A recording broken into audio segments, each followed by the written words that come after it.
On October 1st, 2025, a statement emerged from the European Space Agency that sent ripples through the global scientific community. It was not a rumor, nor a leak. This was an official declaration. Mars Express and the Trace Gas Orbiter would be observing 3IATLAS during its closest pass to Mars.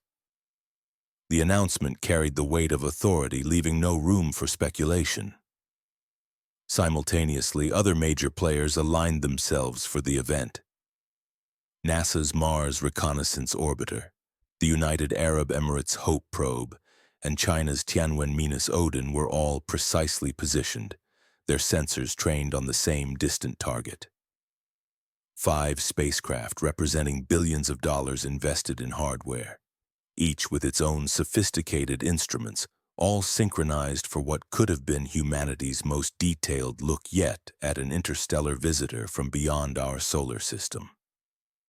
And then, the inexplicable happened.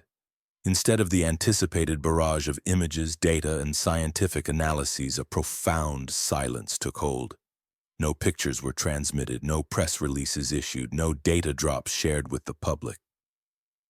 The world was left with only a single blurry stack of 20 frames, raw rover images processed by an astrophotographer named Simeon Schmaus. These images, later calibrated and shared on the social media platform X by renowned cosmologist Stefan Burns, revealed nothing more than a vague, elongated smudge. This solitary visual became the sole piece of evidence visible to the public, the only glimpse into what might have been a historic encounter. Meanwhile, China, a nation known for flooding the internet with thousands of Mars images and celebrating every space achievement as a testament to its technological prowess, remained silent. Despite its obsession with showcasing its space accomplishments to the world, it said nothing. No pixels, no words. For a country so eager to broadcast its superiority, this silence was deafening, and as the days passed, it only grew more perplexing. What made the silence even more strange was the data from advanced spectroscopy, specifically WST spectroscopy, which revealed something completely unexpected: a chemical signature consisting of nickel without any detectable iron. This chemical profile was being described by some scientists as orders of magnitude more consistent with industrial, rather than natural origin. This unfolding story can be understood as a 3-act exploration. The first act centers on the viral discovery and the subsequent blackout of information, a moment when the world's best observational efforts yielded only a ghostly, ambiguous image and an eerie silence. The second act delves into the scientific and political implications of what this could mean, raising questions about the nature of the object and the motives behind the silence. The third act expands outward, investigating other recent space developments that, in the chaos of the 3IATLAS mystery, have been drowned out or overlooked. Before we delve deeper into the details, consider this. If this story piques your curiosity, take a moment to reflect on what you're about to learn. Engage with this account and share your thoughts. Where are you watching from? What do you make of the silence? Is this a cosmic coincidence? Or are we witnessing something more profound, perhaps a comet or something entirely different? If you're inclined, help spread the message by sharing this on social platforms like X or Reddit, or wherever your community gathers. Thank you for your attention. Let's uncover what might be hidden from view. Now let's revisit the very beginning, the tweet that ignited the entire phenomenon. It was at 3 o'clock in the morning when the screen lit up and suddenly everyone was awake. A single post appeared on X, then known as Twitter, from an account titled 3IATLAS_anomaly.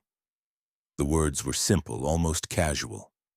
The silence from China is deafening. Within minutes, the metrics skyrocketed. The internet, that vast collective nervous system of humanity, seemed to pulse with a strange energy, an instinctive recognition that something unusual was unfolding. To grasp why this moment mattered so intensely, it is necessary to back up and understand the context. On October 3rd, 2025, 3IATLAS made its closest approach to Mars, passing within approximately 29 million kilometers, roughly 18 million miles, of the red planet. While that distance might sound vast in astronomical terms, it was an almost ideal vantage point, a front-row seat to a celestial event of extraordinary potential. Multiple space agencies had announced their plans to observe this rare encounter. The European Space Agency had carefully positioned Mars Express and the Trace Gas Orbiter to monitor the event, while NASA's fleet of orbiters and rovers was on standby, ready to capture every detail. The United Arab Emirates Hope probe also adjusted its instruments in anticipation, and China's Tianwen-1, which had been orbiting Mars since 2016 and deploying its rover on the surface, was aligned to gather data from an unprecedented perspective. All these efforts pointed to one goal: humanity's collective attempt to scrutinize an object from beyond our solar system as it passed our planetary neighborhood. It was a rare convergence of technological prowess and scientific opportunity.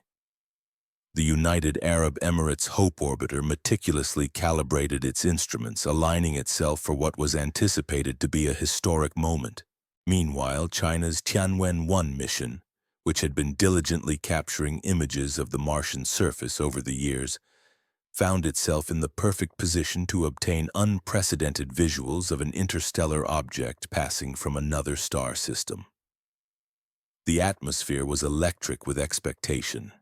Visualize the scene: robotic emissaries from multiple nations scattered across Mars's orbit and surface, all simultaneously turning their cameras toward the same distant patch of sky.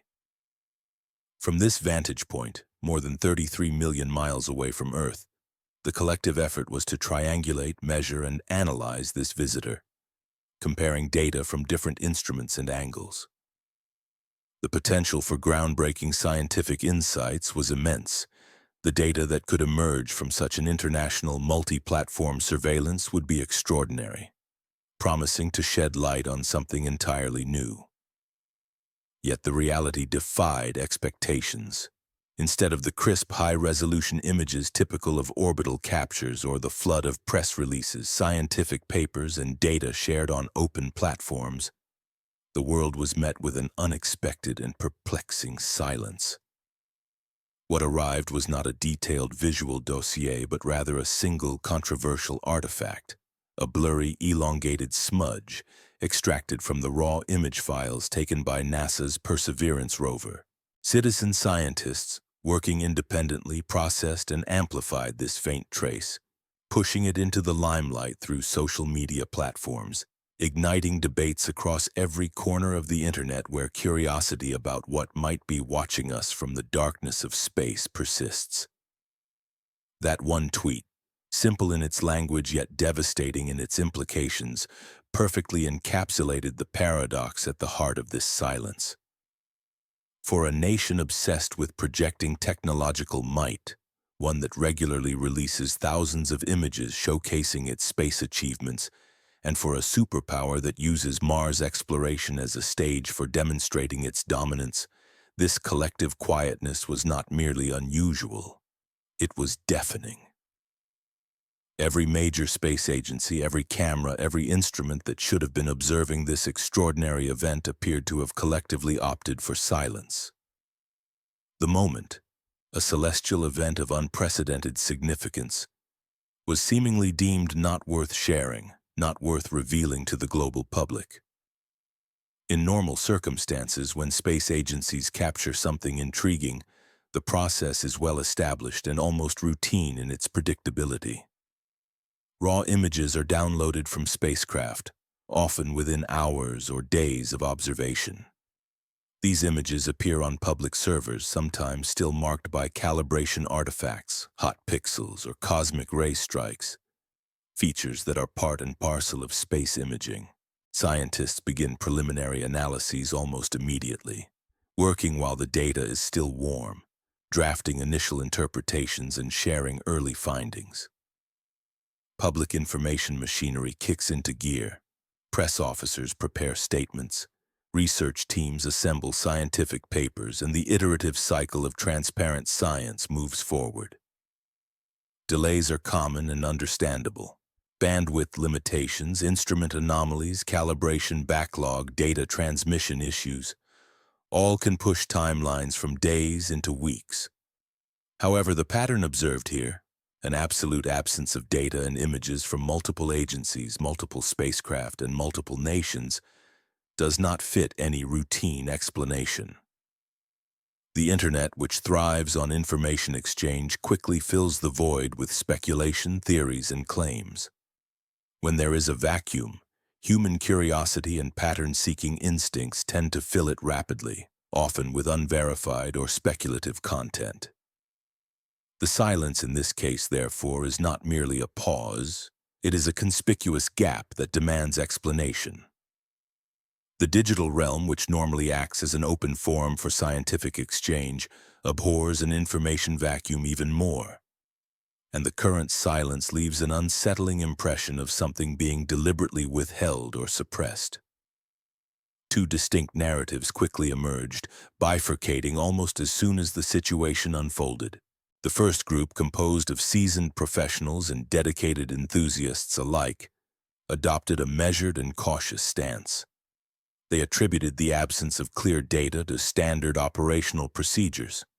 Routine delays in data processing pipelines, the intricate web of technical complexities, and the well-known issue of signal-to-noise ratios that often complicate space observations.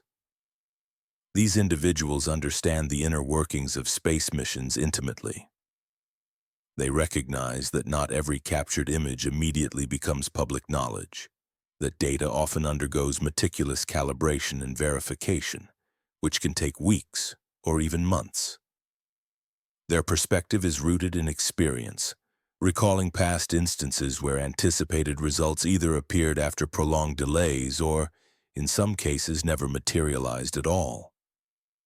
They see the matter as a normal part of the scientific process, an expected, if sometimes frustrating, aspect of frontier exploration. Contrasting sharply, the second camp perceives a different reality altogether. For them, the silence is deafening, an unmistakable sign of coordination, suppression, or perhaps something far more significant. They ask pointed, uncomfortable questions that challenge the narrative of routine procedures. Why would every spacecraft with a line of sight to the mysterious object known as 3IATLAS simultaneously encounter data issues? Why would agencies, often fierce rivals vying for space exploration prestige, abruptly align in maintaining a collective reticence?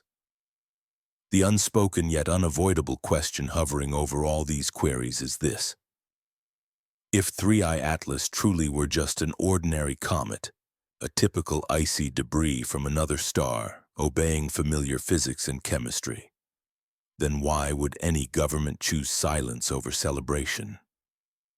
Why would Beijing, which has dedicated decades to establishing itself as a formidable spacefaring power, pass up the opportunity to be the first to publish striking images, to showcase its technological prowess on the global stage?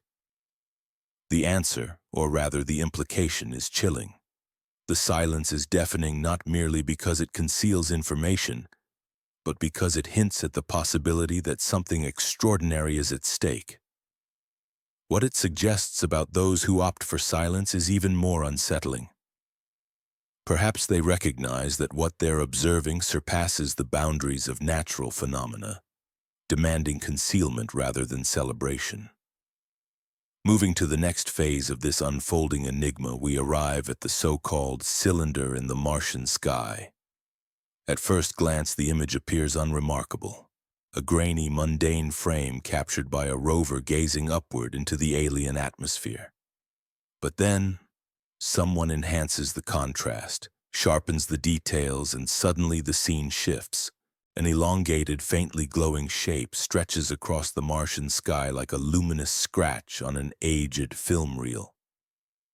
The post from Truthplex boldly asks, "Does this look like a comet to you?" The question, simple yet provocative, ignites a spark of curiosity. Another observer takes the enhancement further, cropping, color-enhancing, tinting the object green. The edges become startlingly crisp, the shape suggesting something cylindrical, with uniform brightness throughout its length. The comments cascade with speculation, metallic, structured, seemingly impossible within the known natural behaviors of celestial objects. The image becomes the flashpoint, the piece of visual evidence that breaches what many had considered an official information blockade. It spreads across online platforms with remarkable speed, outpacing any official attempts at correction or clarification. This particular image originates from NASA's Perseverance rover, specifically from its Mastcam-Z instrument, a stereoscopic camera system engineered primarily to photograph rocks and soil, not to track fast-moving objects darting through the sky. The raw image files, as is customary, appeared on NASA's publicly accessible servers. But what happened afterward was citizen science in its most aggressive and resourceful form.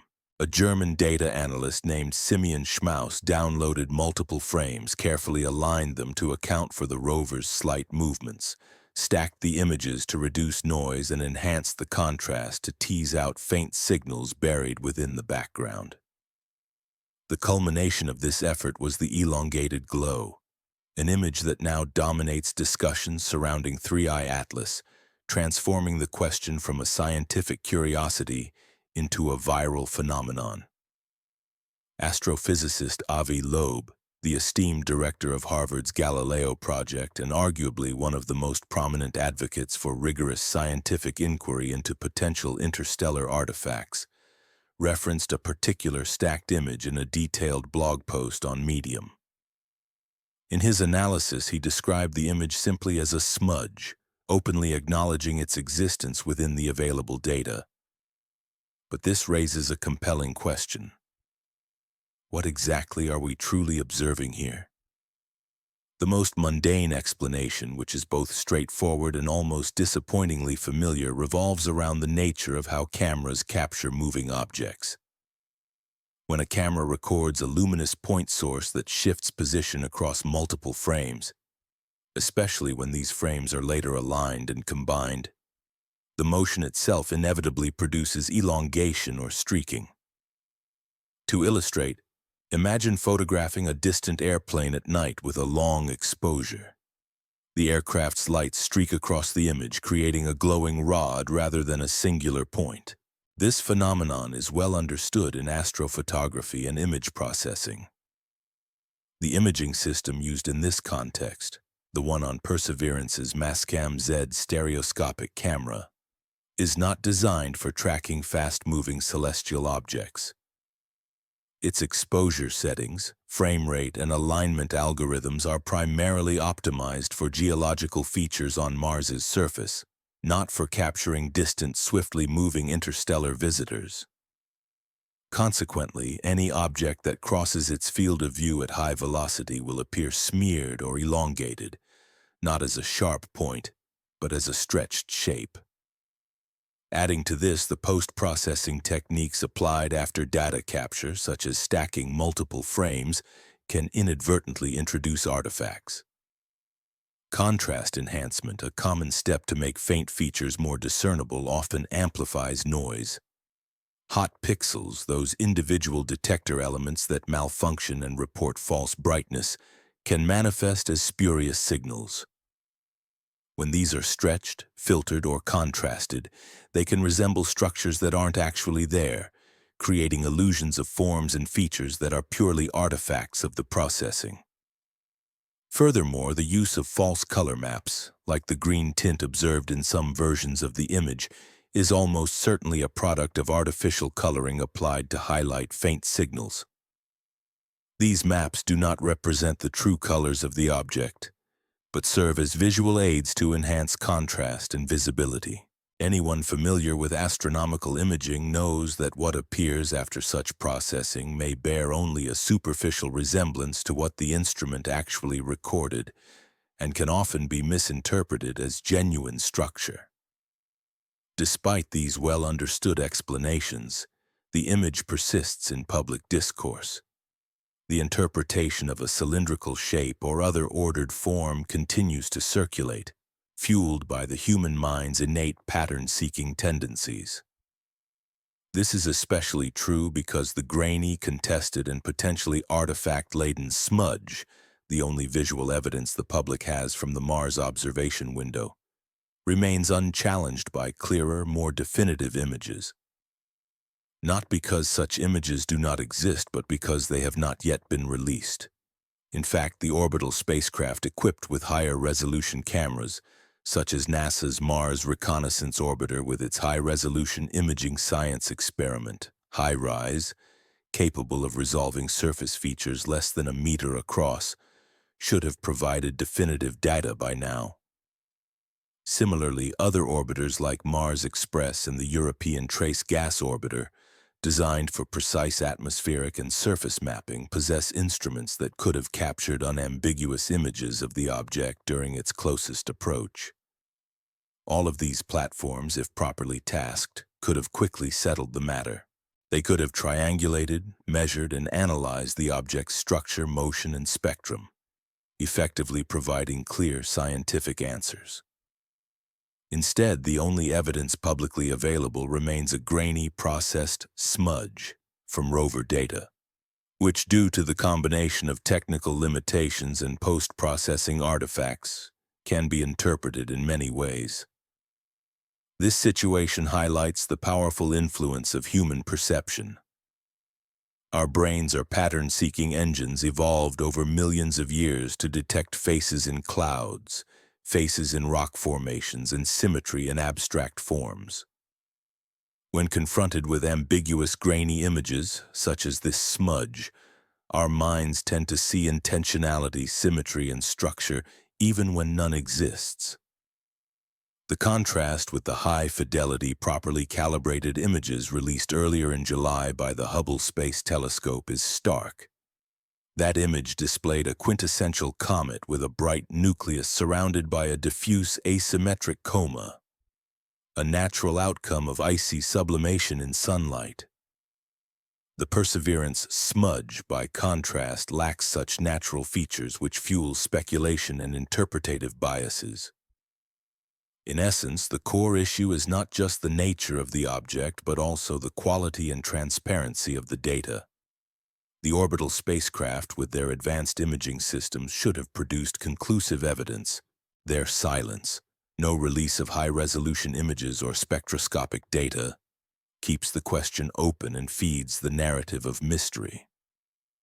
Without these definitive images, the public, scientists, and skeptics alike are left with a contested, pixelated artifact, which easily becomes the canvas for imagination and conjecture. The shape of the object, as observed, resembles a teardrop, slightly asymmetric, with contours that align precisely with what one might expect from a natural icy body akin to a dirty snowball warmed by the sun's gentle radiation. To the trained eye, it appears familiar, suggestive of a natural formation, one that seems both safe and predictable within the realm of cosmic objects. Yet the so-called Perseverance smudge diverges sharply from this conventional imagery. It neither exudes the reassuring familiarity of a comet's typical form, nor the naturalness that would put minds at ease. Whether this stark difference truly reflects a fundamental reality or is merely a consequence of the instrument's limitations, used beyond its original design specifications, remains an open and pressing question. The precise specifications of the instrument and whether they could account for such an anomaly continue to be a matter of debate. However, regardless of the technicalities, the psychological impact of this ambiguous image is undeniable. Mainstream media outlets quickly picked up the story, with science journalists producing explanatory articles that tread carefully, most of them expressing caution. many of them harboring skepticism. Still, all acknowledged that something unusual was unfolding within the information ecosystem surrounding the mysterious object known as 3IATLAS. Meanwhile, alternative science platforms, less encumbered by institutional restraint, began to run with headlines that were far more provocative, some bordering on sensationalism. These outlets emphasized the potential significance of the imagery, fueling public curiosity and speculation. A notable publication called The Debrief, renowned for its focus on unexplained phenomena and aerospace technology, devoted considerable attention to both the image and the pervasive silence that followed. The virus of curiosity had seemingly escaped the lab, metaphorically transforming the cylinder in the Martian sky into a meme, a cultural shorthand, a symbol that encapsulated collective curiosity and uncertainty. People who, prior to this event, could barely distinguish an asteroid from a comet found themselves voicing opinions about 3IATLAS. The image itself circulated widely across platforms that traditionally do not delve into astronomy, from social networks to fringe online forums. Influencers, those who had built their careers on topics seemingly unrelated to space, suddenly posted about interstellar visitors and government secrecy, fanning the flames of speculation. Throughout all this noise, the space agencies involved remained silent. No clarifications, no corrections, no alternative explanations, just an unbroken silence. Meanwhile, the controversial smudge continued to do the talking for them. This raises a troubling question. What happens when the only evidence accessible to the public is the worst kind, processed by amateurs, filtered through social media, untethered from the authority and credibility of official institutions? It's precisely this scenario that we see unfolding now, a story that seems to write itself, filling in the vacuum left by official reticence. It becomes a collective fever dream, powered by pixels, paranoia, and the human tendency to see patterns, even where none exist.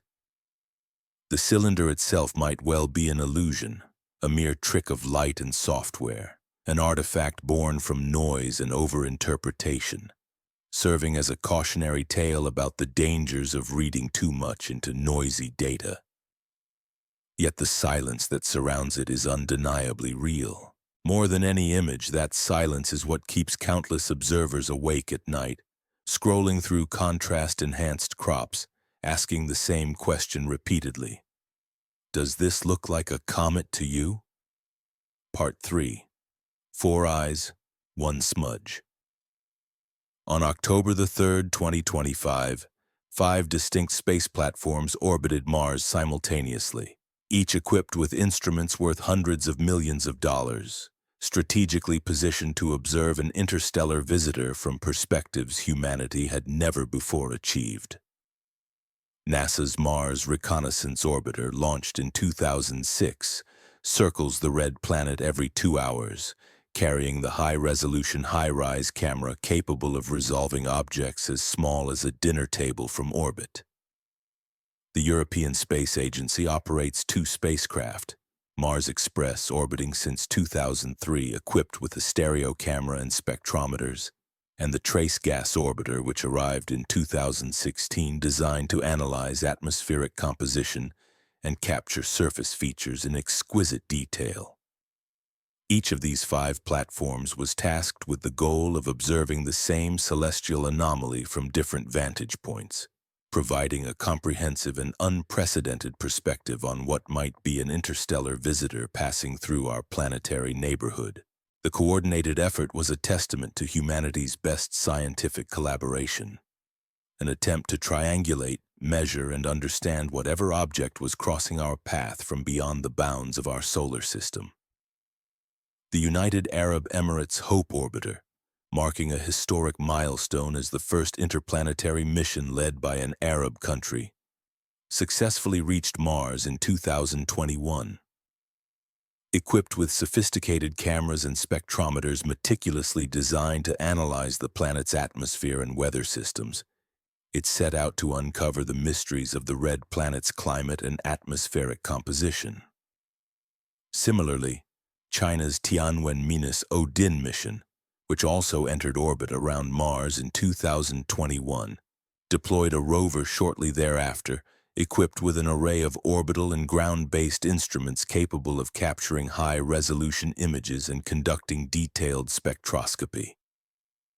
These two missions, along with the Hope Orbiter and Tianwen, are part of a broader international effort involving 5 different platforms, dozens of cameras and sensors operated by hundreds of scientists and engineers, working tirelessly to monitor telemetry, plan observations, and download critical data back to Earth. In this context, the observation window for the object known as 3IATLAS was explicitly announced to the public. The European Space Agency in particular clearly stated that its Mars Express and Trace Gas Orbiter would focus their instruments on the target between October 1st and October 7th. This was not a covert or clandestine operation. Rather, it exemplified open science in action. Such a coordinated international effort where multiple space agencies set aside rivalry and collaborate openly represents the very best of what humanity can achieve when we unite our technological capabilities and scientific curiosity toward a common goal: advancing our understanding of the cosmos.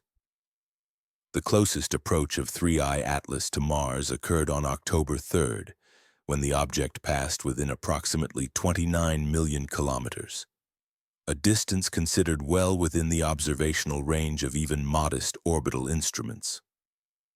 At that range, the expectation was that detailed images of the object's coma structure could have been captured, allowing scientists to measure its rotation rate if it possessed one, analyze the spectrum of sunlight reflected and emitted, and glean insights into its composition through spectroscopic analysis.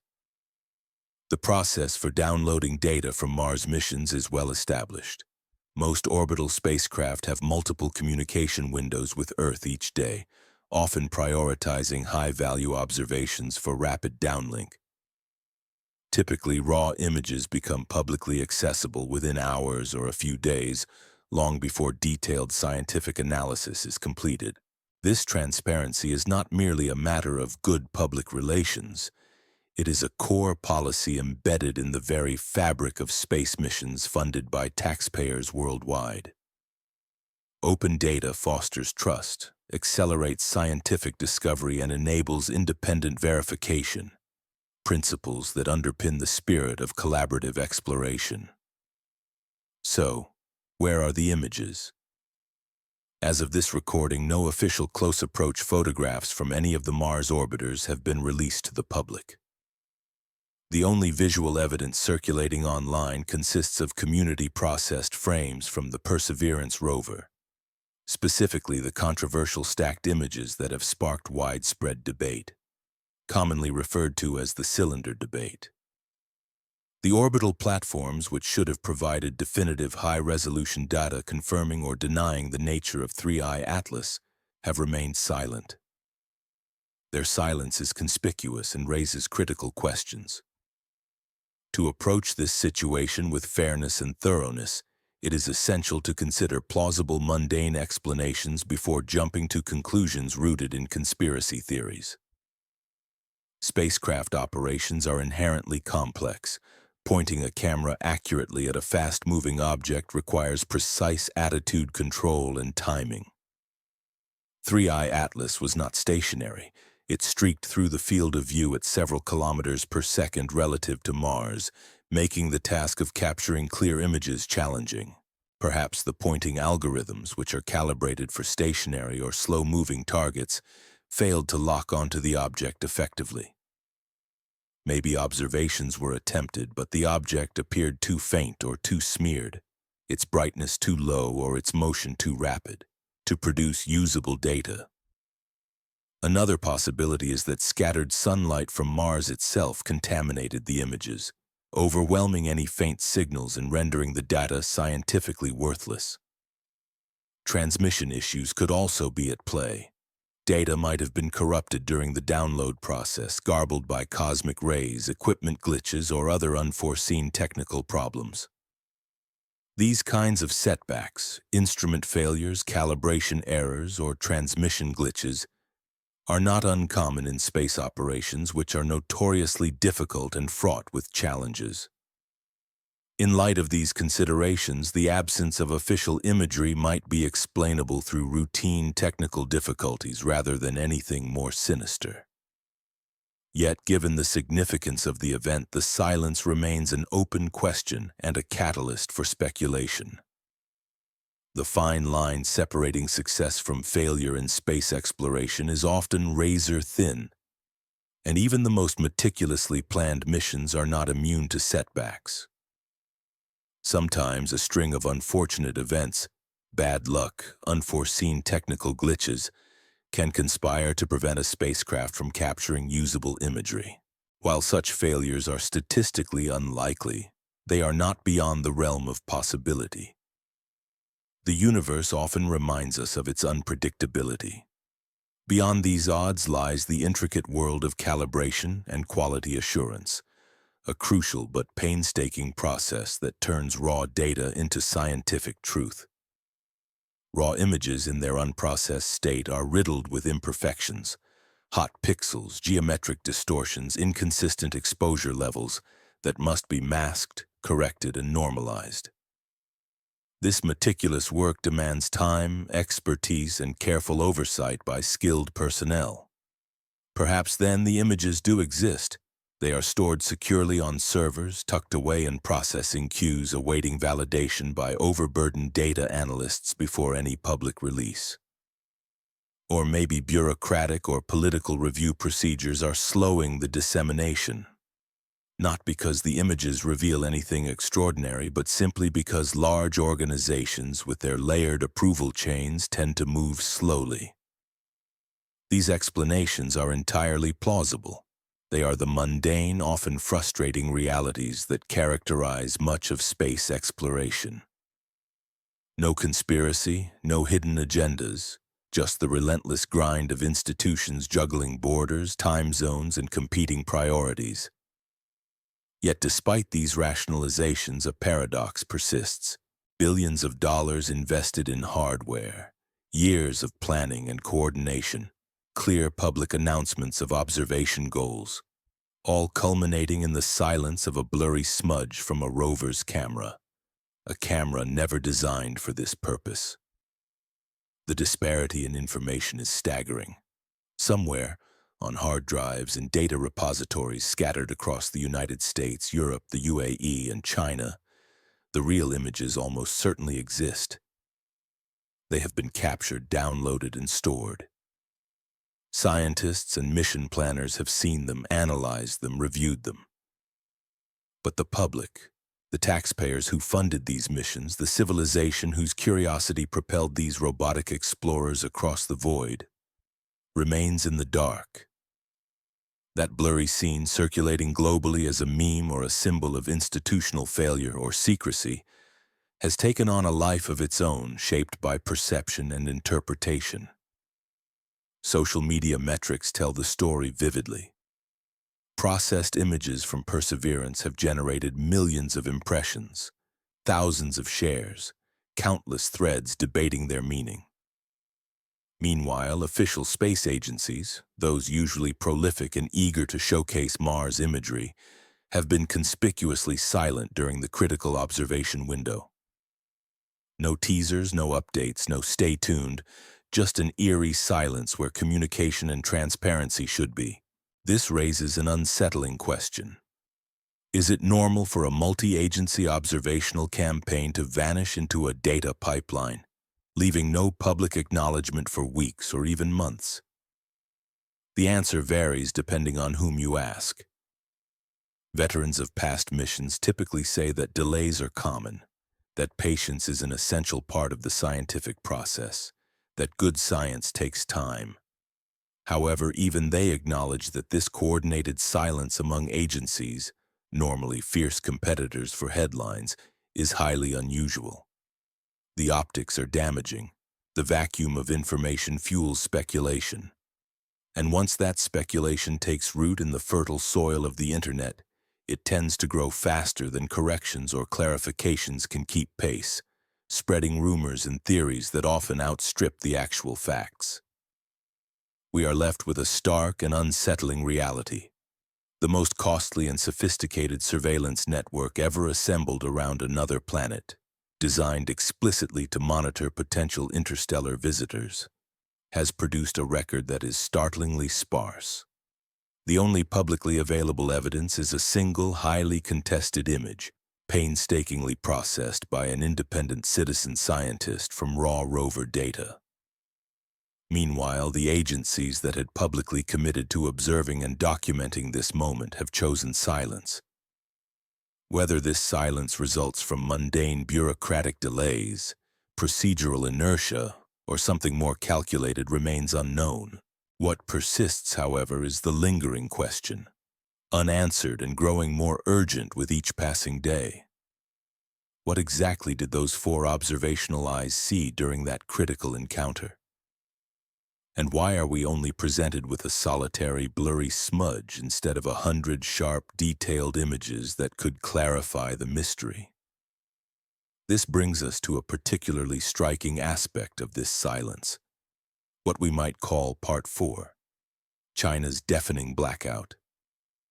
In a nation obsessed with demonstrating technological dominance and national pride, silence can be the most telling signal of all.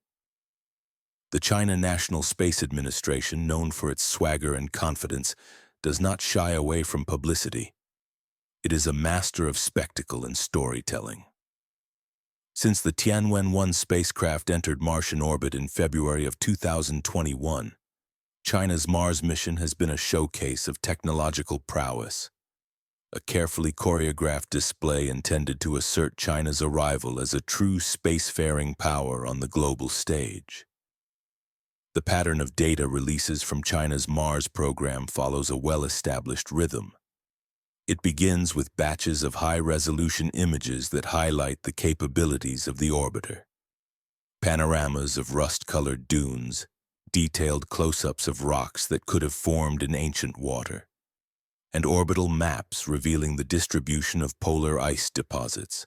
These releases are often accompanied by press conferences designed to maximize media coverage, both at home and abroad, emphasizing Chinese innovation, engineering, and scientific leadership. Since the start of the mission, thousands of images have been made public, each one meticulously curated to project a narrative of technological supremacy and scientific achievement. This is not criticism, it is observation. Every major space agency, NASA, ESA, Roscosmos, engages in similar public relations campaigns, branding their images with logos and branding messages that emphasize their national achievements. NASA's images are plastered with its iconic logo, while the European Space Agency produces slick videos celebrating its historic comet landings, or the longevity of its Mars Express mission. The modern space race has shifted from a contest of military might or scientific discovery alone to one of prestige, soft power, and national image. An ongoing competition where bragging rights are measured in images, data, and technological milestones rather than weapons or territorial claims. In this competitive landscape, China has been sprinting forward, eager to match and surpass the accomplishments of the long-established players. Its goal is to demonstrate that an authoritarian technocratic system can not only compete but also excel in space exploration, challenging the assumption that democratic nations hold a monopoly on scientific leadership. When the interstellar visitor known as 3IATLAS made its closest approach to Mars, and when China's Tianwen-1 had a front-row seat to this unprecedented event, one that promised to dominate headlines worldwide, Beijing's response was conspicuously absent. What did the China National Space Administration do? Nothing publicly. No press releases announcing successful observations. No preview images to showcase to the world. No scientific papers uploaded to preprint servers. No social media posts celebrating the historic moment. The usual machinery of propaganda, the loud, relentless drumbeat of achievements, went silent. As of this moment, no official Chinese publication or official statement has surfaced that features images or data from the Mars observation window during 3IATLAS's flyby. This silence is not just unusual, it is profoundly provocative, especially given China's track record of using space achievements to bolster national prestige and demonstrate technological prowess. In this silence, a message is being conveyed, whether intentionally or by circumstance, and it is a message that resonates far beyond the technical details. In a race where image, narrative, and perception matter just as much as data, silence can be a form of power or a sign of something more complex. The question remains, what is China choosing not to reveal? And what might that omission signify about the true nature of the encounter with 3IATLAS? To be entirely fair, the China National Space Administration often operates on a pattern of batching its data releases. Instead of providing immediate access to images and findings, it frequently withholds information for extended periods, sometimes weeks or even months, before unveiling comprehensive sets of images and data. This approach isn't necessarily indicative of a cover-up or intentional secrecy. Rather, it may simply reflect standard institutional practice. Perhaps the raw data has undergone meticulous analysis, with scientists carefully preparing detailed reports or papers that require time to finalize.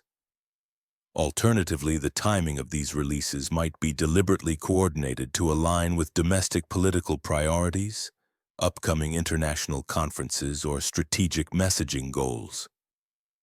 These explanations are plausible, even if they tend to be on the duller side of the spectrum.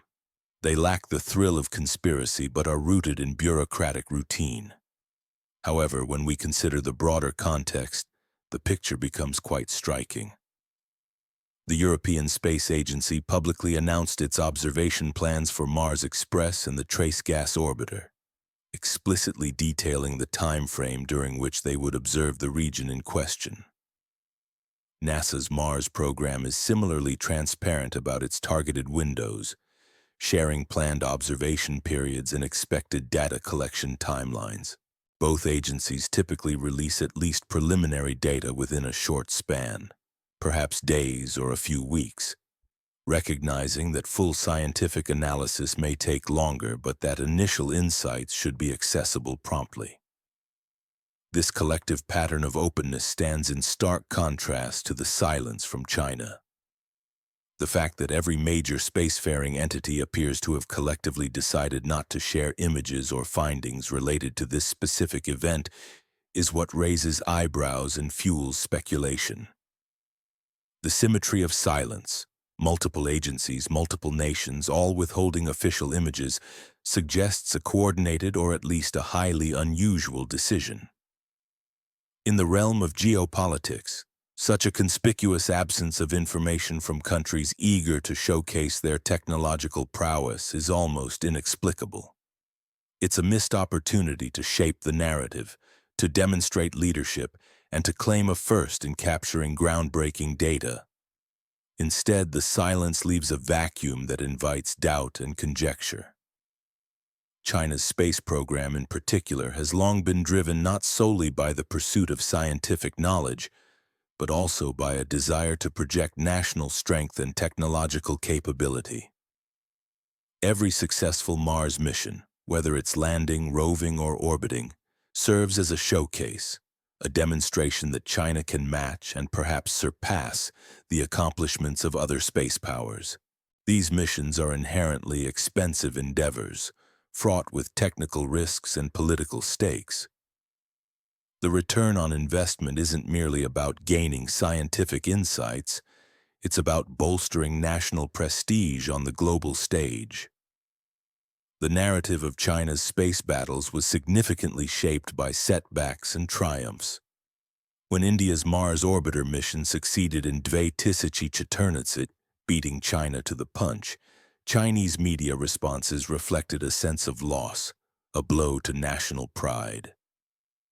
For a country that had already achieved space milestones like placing astronauts in orbit and landing on the far side of the moon, being eclipsed by a smaller neighbor with a modest budget was a humbling experience.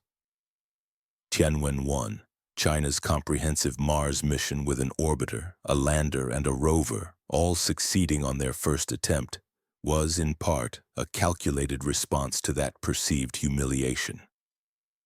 It was designed to send a clear message. China had caught up and was now on the path to overtaking. Subsequent data releases only reinforced this message. Each new piece of information was a reaffirmation. Look what we can do, where we can go, how advanced our technology has become.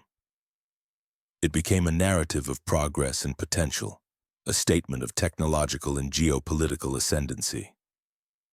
So, when the opportunity arose to capture some of the most extraordinary images in the history of their Mars program, images that could redefine global perceptions, why would Beijing opt for silence? Why would they permit NASA and the European Space Agency to dominate the narrative, especially when the current public record is dominated by amateur-processed rover images rather than official high-quality releases? Why would they pass up the chance to outpace the Americans in publishing the first, the best, the most compelling data? Adding a further layer to this puzzle is the nature of information flow within China. The country's media environment is tightly controlled. Social media platforms like Weibo are subject to stringent moderation.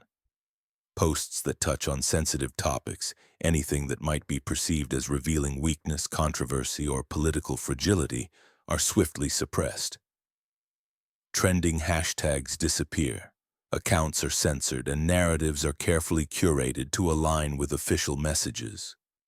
This media environment means that if China had captured revealing images or data from the Mars flyby, the dissemination of that information would likely be carefully managed, if not outright suppressed, especially if it contradicted the official narrative of technological supremacy and strategic strength. The absence of such data in the public domain, despite the country's reputation for aggressive propaganda and image building, becomes even more conspicuous against this backdrop of tight control. If an official or even semi-official release of images of the interstellar object known as 3IATLAS had been made, only to then mysteriously vanish from Chinese platforms, it would be a scenario that aligns precisely with familiar patterns of information control that governments have long relied upon. History offers numerous examples, from natural disasters that are downplayed or obscured, to political scandals that are quietly suppressed, and to technological failures that are either hidden or only acknowledged in fragments. The absence of evidence within a tightly managed information environment does not, of course, constitute proof that nothing significant occurred. Nonetheless, it strongly suggests that if something noteworthy was initially there and then deliberately removed, we may never truly learn what it was. This leads us into a realm of educated guessing, though it must be clearly labeled as speculation because we lack direct access to concrete proof. One plausible theory is that something within the data from Tianwen-1, China's Mars orbiter, caused Beijing to hesitate. Perhaps the images were too ambiguous, neither clearly natural nor definitively artificial, yet provocative enough to risk fueling uncontrolled, widespread speculation, which authoritarian regimes typically seek to avoid. Alternatively, there could have been a formal or informal request, whether from other space agencies or from defense and intelligence circles, urging caution and requesting that publication be delayed until further analysis was completed. The decision to remain silent might not have been unilateral, but could have been part of a broader, coordinated interagency agreement that transcends national borders.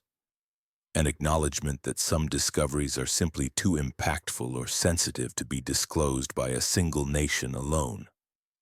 On the other hand, the most mundane explanation might also hold weight. Perhaps the data itself was simply subpar. Maybe the images were blurry, the pointing was inaccurate, and the signal-to-noise ratio was so low that the pictures offered little more than indistinct blobs. In such cases, Beijing might have made a pragmatic choice not to release data that would only invite ridicule rather than admiration. In the realm of propaganda and national pride, a missed opportunity to showcase technological prowess is often considered preferable to risking a public failure that could undermine credibility. The truth is, we do not know. We cannot know, at least not without access to the raw data or official statements from the China National Space Administration explaining their silence. What we are left with is the observable fact of silence itself, its existence, its consistency across multiple agencies, and its stark departure from the usual patterns of open communication. When a government that typically shouts about its achievements suddenly chooses to whisper, when a space program that craves global attention falls silent, the absence of sound becomes a statement in its own right. As the original tweet noted, this silence is deafening. This leads into the next layer, what might be happening behind closed doors. China's silence, after all, can be interpreted as a sign that something significant is unfolding out of public view. The words posted by a user with the moniker Orwelliano90 encapsulate this mood perfectly. They frame the situation as a contest between two competing hypotheses, each supported by fragmented evidence, each demanding that we take sides and draw conclusions. The first hypothesis is the most straightforward and some would say the most frustrating. The data delays, technical noise, and lack of compelling visuals are simply the result of mundane operational issues. Perhaps the data pipeline suffered delays. Perhaps the observations were marred by poor pointing, low contrast, or excessive noise. Perhaps the images were so blurry that they were essentially unusable. In such a scenario, agencies are just doing what they have always done, moving cautiously, verifying thoroughly, and avoiding premature claims that might be proven wrong or embarrassing later. It's the familiar pattern of scientific prudence, a process that sometimes takes weeks or months but ultimately results in reliable, peer-reviewed data. But lurking beneath that, there exists an alternative and more alarming hypothesis, one that is extraordinary and deeply unsettling. This second possibility suggests that something more complex and potentially concerning is at play, and it demands our attention. It hints at a scenario where internal deliberations, geopolitical considerations, or security concerns have led to deliberate suppression or withholding of information. Perhaps the images or data are being reviewed behind closed doors, with some higher authority determining that revealing what was observed could trigger unintended consequences, public panic, diplomatic tensions, or international misunderstandings. This second hypothesis, while more speculative, is supported by the pattern of secrecy and silence that has now become evident. It reflects a situation where the normal transparency that characterizes scientific inquiry is replaced by strategic withholding. An act driven not just by technical issues, but by a calculation of risks and benefits that transcends pure science. It's a scenario where the discovery might be so provocative that its disclosure is deferred until certain narratives are crafted, certain explanations are prepared, or certain geopolitical considerations are addressed. In essence, the entire situation hinges on a fundamental question: what is being concealed, and why? The simplest explanation, perhaps the most truthful, is that the data simply isn't good enough yet. The images might be blurry, the observations incon. The presence of anomalies, intricate structures, and behaviors that starkly diverge from what we know of natural objects suggests that there is more at play than meets the eye. In response, a temporary embargo has been enacted, an intentional pause, while governments and scientific institutions deliberate carefully over what to communicate and how to frame their message. The aim is to prevent widespread panic, to manage the narrative and to control the dissemination of potentially unsettling information. It is essential to approach this situation with the seriousness it warrants. On one hand, the most mundane and plausible explanation is rooted in the extensive experience gained from decades of space exploration. Spacecraft operations are inherently complex endeavors. Data collection, while critical, is merely the initial phase in a multi-step process that includes transmission, validation, calibration, analysis, peer review, and eventual publication. Even observations deemed high priority can take considerable time, weeks or even months, to pass through this meticulous pipeline. Scientific caution is a deeply ingrained trait, both by training and necessity. Publishing premature or incorrect results can tarnish reputations, damage careers, and undermine the credibility of entire institutions. Therefore, it is far more prudent to allocate additional time, to scrutinize the data thoroughly, and to build a consensus among experts before releasing findings to the public. Moreover, not every observation yields success. Instruments may malfunction, pointing accuracy can falter, and faint signals can be drowned out by background noise. It's possible that the interstellar object, designated as 3IATLAS, simply did not cooperate with observational attempts. Perhaps it was dimmer than anticipated, or its surrounding coma appeared more diffuse, or scattered sunlight from Mars itself rendered clear imaging impossible. It is also plausible that multiple agencies operating independently determined that the data they gathered added little new information, nothing beyond what the Hubble Space Telescope had already captured in July, and thus chose not to release it.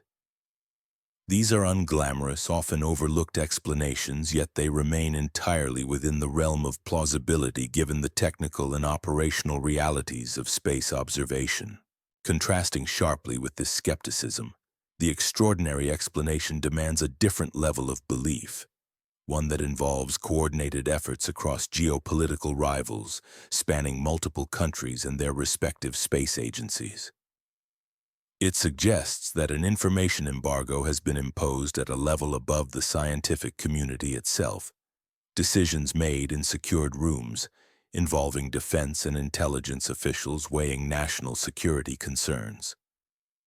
Such a scenario presupposes that these agencies are engaged in conversations that transcend mere scientific curiosity, possibly considering the implications of the object's nature and behavior in terms of security or secrecy.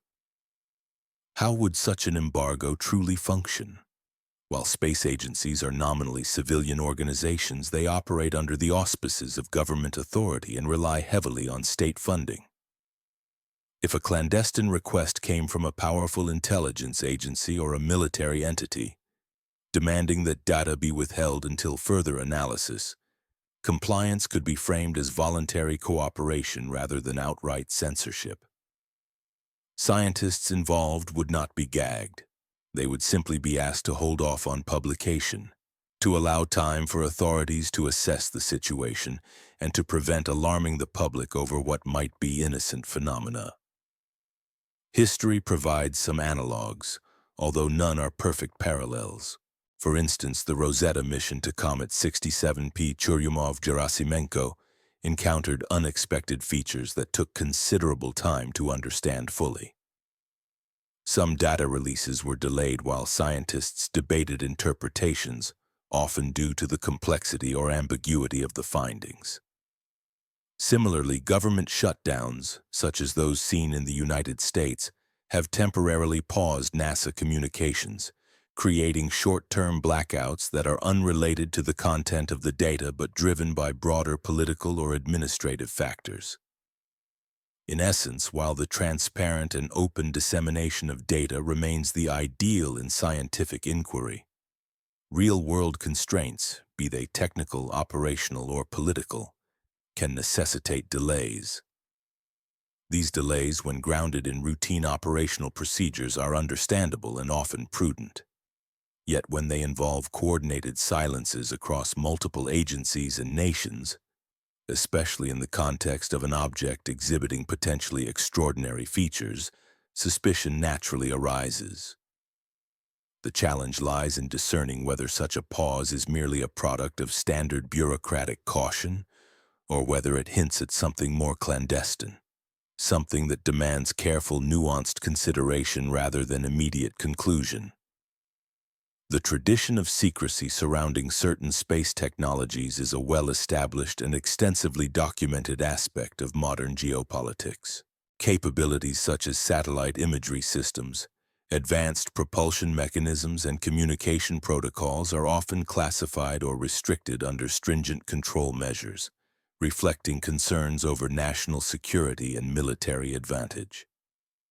Yet, when it comes to a celestial object like 3IATLAS, a natural interstellar comet, such secrecy seems perplexing. This is not a military satellite, nor does it possess any inherent weaponization or strategic military function. It is a naturally occurring body that scientists would eagerly study and share insights about. So why would governments feel compelled to intervene or withhold information in this case? The answer, if the extraordinary hypothesis holds true, lies within the profound implications that such an observation could carry. Should the data gathered from this object reveal anomalies incompatible with natural formation, if its chemical makeup defies expectations, or if its structure hints at purposeful design, the issue transcends pure scientific curiosity. It would suddenly become a matter of immense national and global consequence. How do leaders explain to a world of over 7 billion people that we might not be alone, that an unknown entity is visiting our solar system, without provoking widespread panic? How do they maintain social order, coordinate an effective international response, or prevent chaos? The answer, historically, is to buy time, impose a temporary silence, work behind closed doors, assemble experts in confidential chambers, craft carefully worded messages, and decide precisely what information to release and when. Meanwhile, the general public, kept in the dark, begins to sense that something is amiss. The absence of information, rather than being mere silence, becomes a form of communication, an indication that something significant is occurring. The silence itself appears filled with an unspoken dread, suggesting that the stakes are far higher than they seem. The vantage point from which we observe 3IATLAS plays a crucial role in this unfolding drama. Viewing the object from Earth provides only one perspective, limited by line-of-sight constraints. However, observing it from Mars allows for triangulation, gathering depth perception, calculating parallax, and extracting three-dimensional structural information.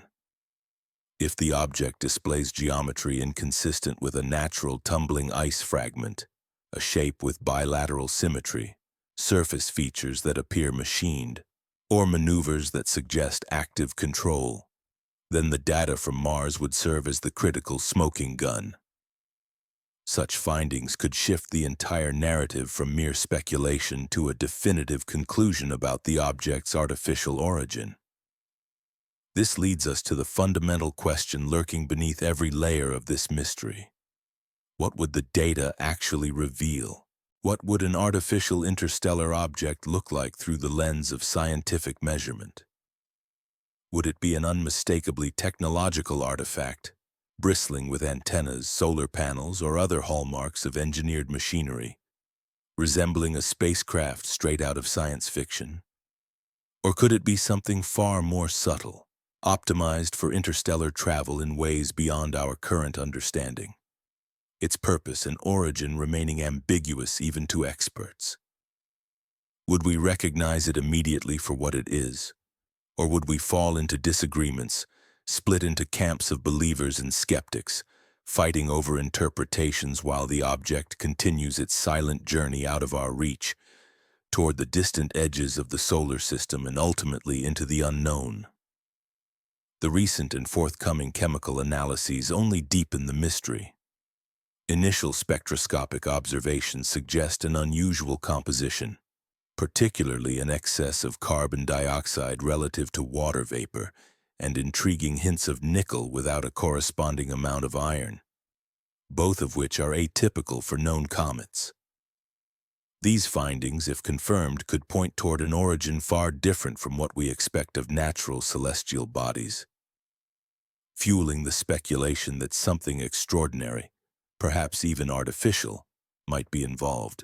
If subsequent observations from Mars had confirmed or even extended the anomalies initially detected, if they had revealed additional morphological oddities alongside the already unusual chemical signatures, then the case for something genuinely extraordinary would become increasingly difficult to dismiss merely through hand-waving explanations involving data artifacts or processing errors. We find ourselves in a state of uncertain limbo, suspended somewhere between the realm of the mundane and the realm of the extraordinary, unable to advance our understanding because the critical data, those images and spectra that should have been released weeks ago, remain conspicuously absent. Behind the closed doors of scientific and governmental corridors, if the extraordinary hypothesis holds true, a silent and intense conversation must be underway among those who have access to that withheld information. These discussions, which we can only imagine, involve scientists presenting their preliminary results, officials asking probing questions, risk assessors working to model potential scenarios, and communication strategists drafting carefully worded statements. Meanwhile, outside those secretive chambers, the rest of us are left in anxious anticipation, watching the pervasive silence, trying to interpret the texture of that void, its weight, its implications, and the subtle, almost haunting suggestion that something significant is unfolding behind the scenes. The truth is, this vacuum of information cannot be maintained forever. Just as water seeks the path of least resistance, so too will the flow of data find a way to leak out. Someone somewhere will break the silence, a slip, a careless comment, a piece of unintentional disclosure, and the hidden knowledge will emerge into the light.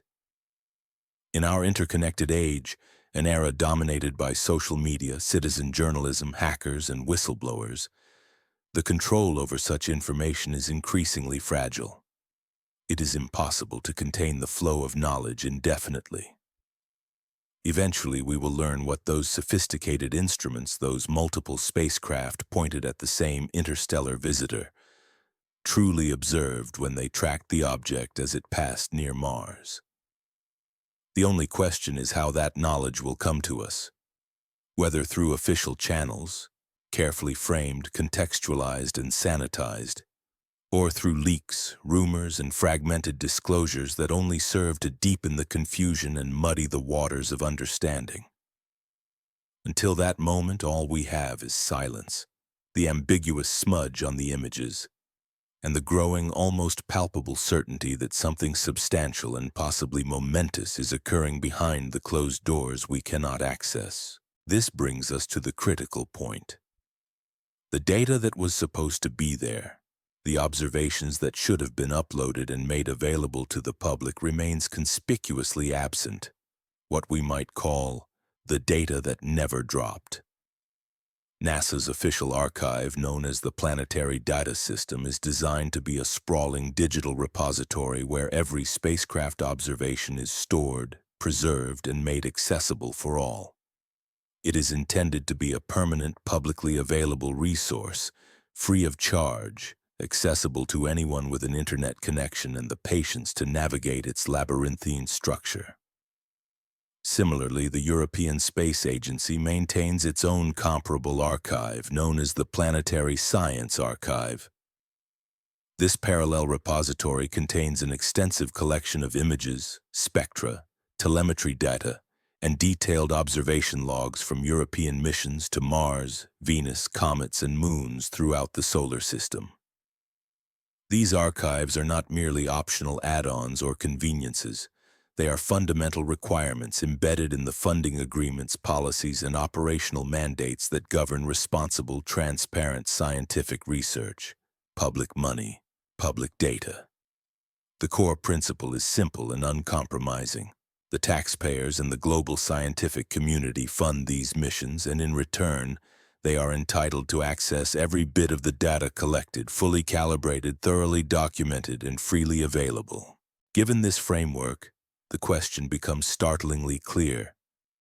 In these vast digital warehouses, repositories designed to be open and all-encompassing, where are the observations related to the 3IATLAS during its Mars flyby window? To answer this, let us proceed with a careful, methodical search, tracing through the archives step by step to determine what data exists and what is glaringly missing. Starting with the planetary data system, we focus specifically on the sections dedicated to Mars missions.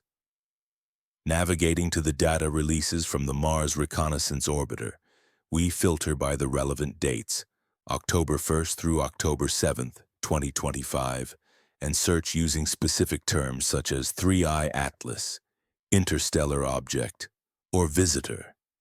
Yet the results are sparse, almost mockingly so in their emptiness. There are no dedicated image sets, no observation logs, no official reports or preliminary data files that reference the event in any explicit manner. Similarly, exploring the European Space Agency's archive, the European Planetary Science Archive, the situation remains unchanged. Despite the explicit public announcement that both Mars Express and the Trace Gas Orbiter would observe the object during that window, the search yields no direct images, spectra, or logs associated with the passing of 3IATLAS. The data that should have been captured, processed, and uploaded into these repositories simply does not appear. It is as if the entire campaign has no dedicated image sets have been released, nor are there observation logs explicitly tagged with the object's name. Likewise, no press releases or official data deposits connect directly to the expected data on 3IATLAS. To investigate further, one might turn to Mars Express via the European Space Agency's Planetary Science Archive. However, the interface differs from other archives following European conventions and organizational structures, yet the core principle remains the same. Navigating this database during the designated observation window, October 1st through 7th, entails searching for spectroscopic data, camera images, and pointing logs that would indicate the spacecraft was aimed toward the anticipated position of 3IATLAS. Yet once again, the findings are inconclusive. Or more precisely, there is nothing that appears clearly tagged or easily accessible. It's possible the data exists but is mislabeled or buried under generic mission identifiers requiring persistent keyword searches and meticulous effort to extract. If that is the case, then such a lapse in data management would be so severe that it might as well be intentional, raising further questions about transparency. The European Space Agency had publicly committed, even before the flyby, to observing 3IATLAS with Mars Express and the Trace Gas Orbiter within the specified time frame. This was not a vague intention or a hopeful plan. It was an explicit, announced observation campaign. Such commitments usually lead to a flurry of public-facing outputs, press releases, blog articles, image galleries, and data uploads, designed to inform and engage the public, justify funding, and demonstrate the mission's scientific value. The fact that these follow-through efforts have not materialized is strikingly conspicuous. Typically, agencies announce coordinated campaigns precisely to bolster public interest and confidence, reinforcing the perception of active exploration and scientific rigor. When these campaigns then inexplicably vanish without explanation or results, it fuels suspicion and prompts a cascade of questions. Dedicated community sleuths, monitoring platforms like X, formerly Twitter, have been meticulously cross-referencing timestamps, scrutinizing observation schedules, and analyzing data upload patterns before and after the flyby. Their efforts, compiled into detailed threads and shared documents, reveal a clear pattern, a significant data gap. Routine mission operations appear to have continued smoothly. Images of the Martian surface keep appearing, and standard scientific activities proceed as usual. Yet the window during which the interstellar object should have been observed seems to have been sanitized, as if someone scrubbed the archives of anything related to 3IATLAS before jumping to conclusions or conspiracy theories. It's essential to consider more benign explanations, grounded in scientific and operational realities. Perhaps the spacecraft's pointing was not as precise as planned. Mars orbiters are primarily optimized for observing the Martian surface, not for tracking fast-moving objects against a starry background. Their attitude control systems, designed for stable native pointing directly downward, might struggle with rapidly slewing to off-axis targets, especially if those targets require quick and precise adjustments. It's possible that observation attempts were made but failed due to technical limitations or uncertainties, and agencies chose not to publicize unsuccessful measurements, especially if no meaningful data resulted. Another plausible explanation is that the signal-to-noise ratio was too low for useful detection. Although 3IATLAS was sufficiently bright for Hubble to image from Earth orbit, it might have appeared much dimmer when viewed from Mars, particularly if the coma's orientation was unfavorable. Variations in viewing angle, distance, and the comet's activity state could significantly diminish apparent brightness. If the coma structure was diffuse or not aligned favorably, the spacecraft's instruments might not have captured clear or usable data. Additionally, background noise, such as scattered sunlight from Mars's atmosphere or surface, could have further obscured faint signals, making the detection of the object from Mars orbit exceptionally challenging. In essence, the absence of official data and the apparent sanitization of the observation window, despite explicit commitments, could be attributed to technical difficulties, operational constraints, or simple misalignment of expectations and instrument capabilities. These are familiar hurdles in space exploration, where equipment often encounters unforeseen challenges and data management is complex. While the silence invites speculation, a careful, honest assessment warrants considering that the data simply might not have been obtainable or as compelling as hoped. Perhaps the faint signals from the interstellar visitor were simply overwhelmed by the scattering of light emanating from Mars itself, sunlight reflecting off its atmosphere and surface, creating a background glow that effectively drowned out the delicate, elusive signature of the comet. These are the kind of real-world, practical hurdles that scientists and astronomers regularly face in the realm of observational astronomy. Gaps between theory and practice, between the idealized hopes of what one aims to capture and the harsh realities dictated by the laws of physics. It's entirely possible that the calibration process, which aims to refine raw data into meaningful images, proved more challenging than initially anticipated. Raw images collected by spacecraft are seldom pristine. They are often riddled with artifacts, hot pixels that register false signals, read out noise from electronic components, compression artifacts introduced during data transmission, or distortions caused by the optical systems and sensors themselves. Correcting these imperfections requires meticulous processing, comparing the images against known calibration targets, applying sophisticated algorithms and performing adjustments that can sometimes take days or even weeks to complete. Perhaps the team responsible for processing the data from the 3IATLAS flyby is currently overwhelmed, short-staffed, overburdened, or caught up in backlogs stemming from other high-priority missions. Maybe the crucial data from the flyby is simply sitting in a queue, awaiting its turn to be processed and released. No conspiracy needed, just the everyday friction of large organizations operating under resource constraints. There is also the possibility that legal, diplomatic, and political considerations are at play. Not because the data reveals anything extraordinary, but because multiple nations and agencies, each with their own interests and protocols, are involved in the process.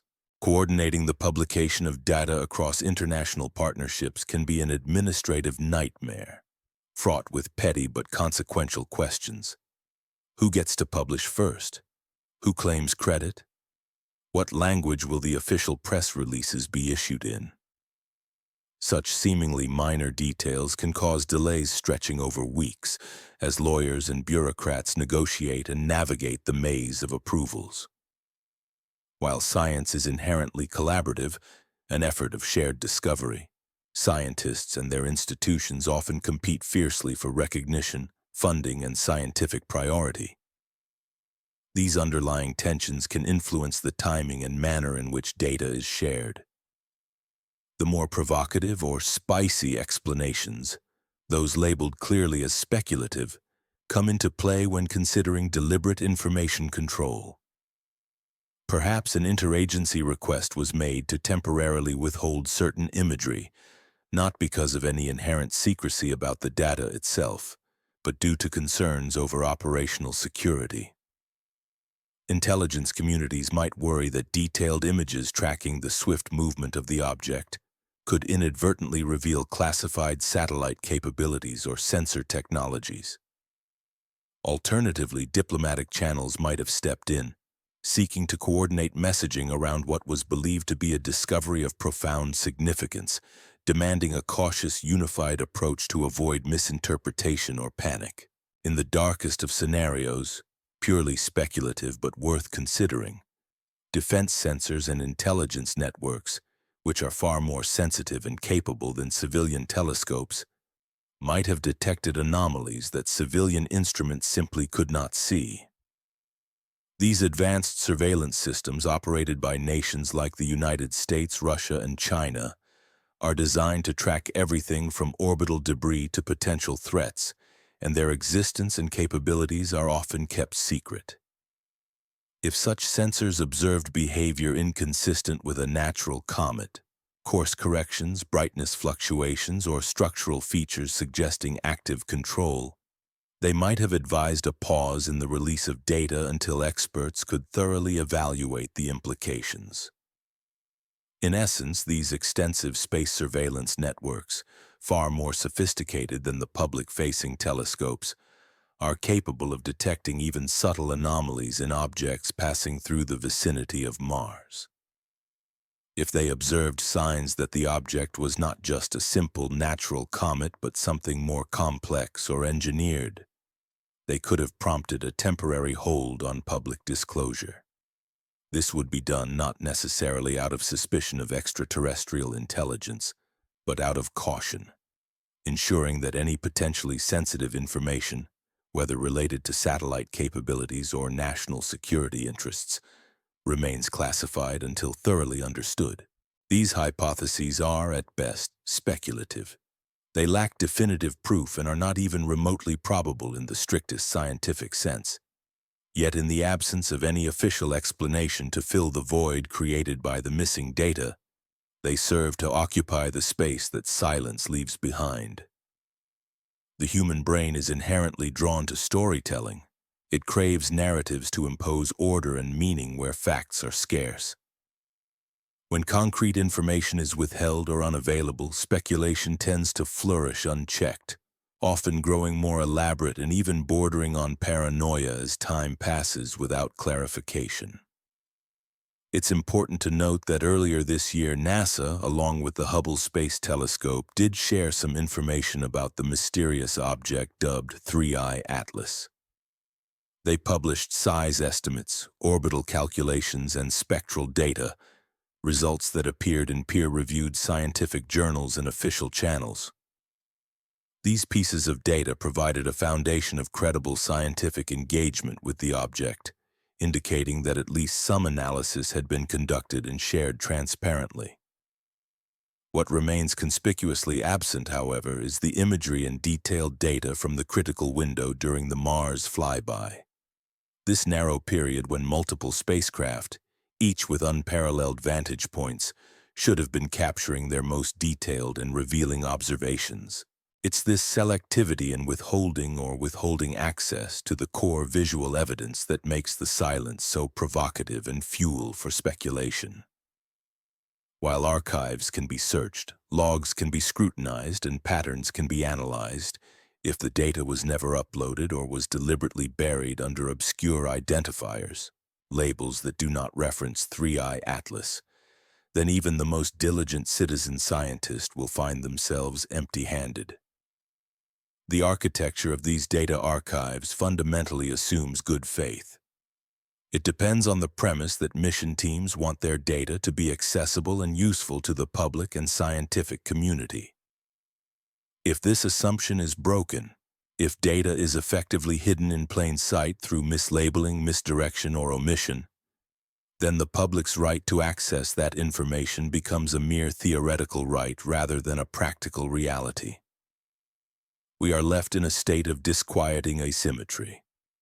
The technological and institutional infrastructure for transparency exists. Policies mandating openness are in place, and precedents for sharing abound.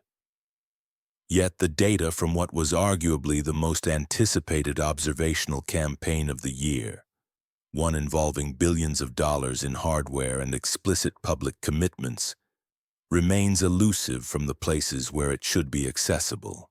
Whether this absence is due to technical mishaps, bureaucratic inefficiencies, or a deliberate choice, none of which can be conclusively determined at this point, the fact remains that the missing data is a verifiable, troubling reality.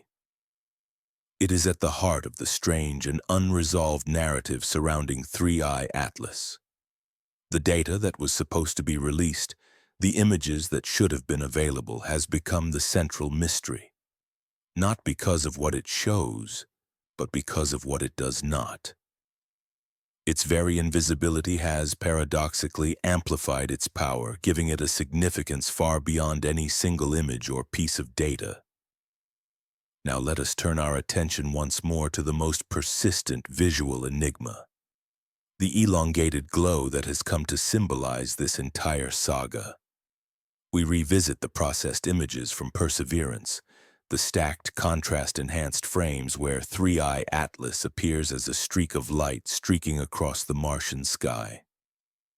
Zooming in on these versions, especially those where the object is depicted as cylindrical, reveals an almost uniform brightness along its length, with some observers describing edges that appear crisp and internal structures that suggest complexity. Further examining the false color renditions, where the images are tinted green or enhanced to highlight subtle details, raises a critical question. Does this appearance resemble something natural, or does it suggest an artificial or engineered origin? The visual cues, such as the shape, the internal uniformity, and the processed colorations, invite scrutiny and debate, fueling the ongoing mystery. Does what we observe resemble a tumbling comet nucleus cloaked in a diffuse cloud of gas and dust? Or does it suggest something entirely different, something that defies our familiar classifications? The human eye, remarkable as it is also a powerful instrument of illusion. It readily perceives faces in clouds, animals in rock formations, and patterns in randomness. This phenomenon, known as pareidolia, the tendency to assign meaningful shapes to ambiguous stimuli, is deeply embedded in our neural wiring. It once served our ancestors well, helping them detect camouflaged predators or locate hidden prey. But in the realm of noisy, uncertain data, pareidolia can betray us, leading us to see structure where none exists. A faint smear might appear as a cylinder. A trick of light could be mistaken for evidence. An artifact might be interpreted as proof of intention and design.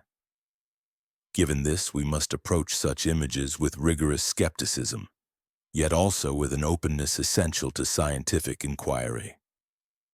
Let us begin with the simplest explanation: motion blur. When a camera captures a moving point source, especially across multiple frames that are later aligned and combined through stacking, the resulting elongation is a natural consequence of the motion. The direction of this elongated streak should align with the trajectory of the object's movement.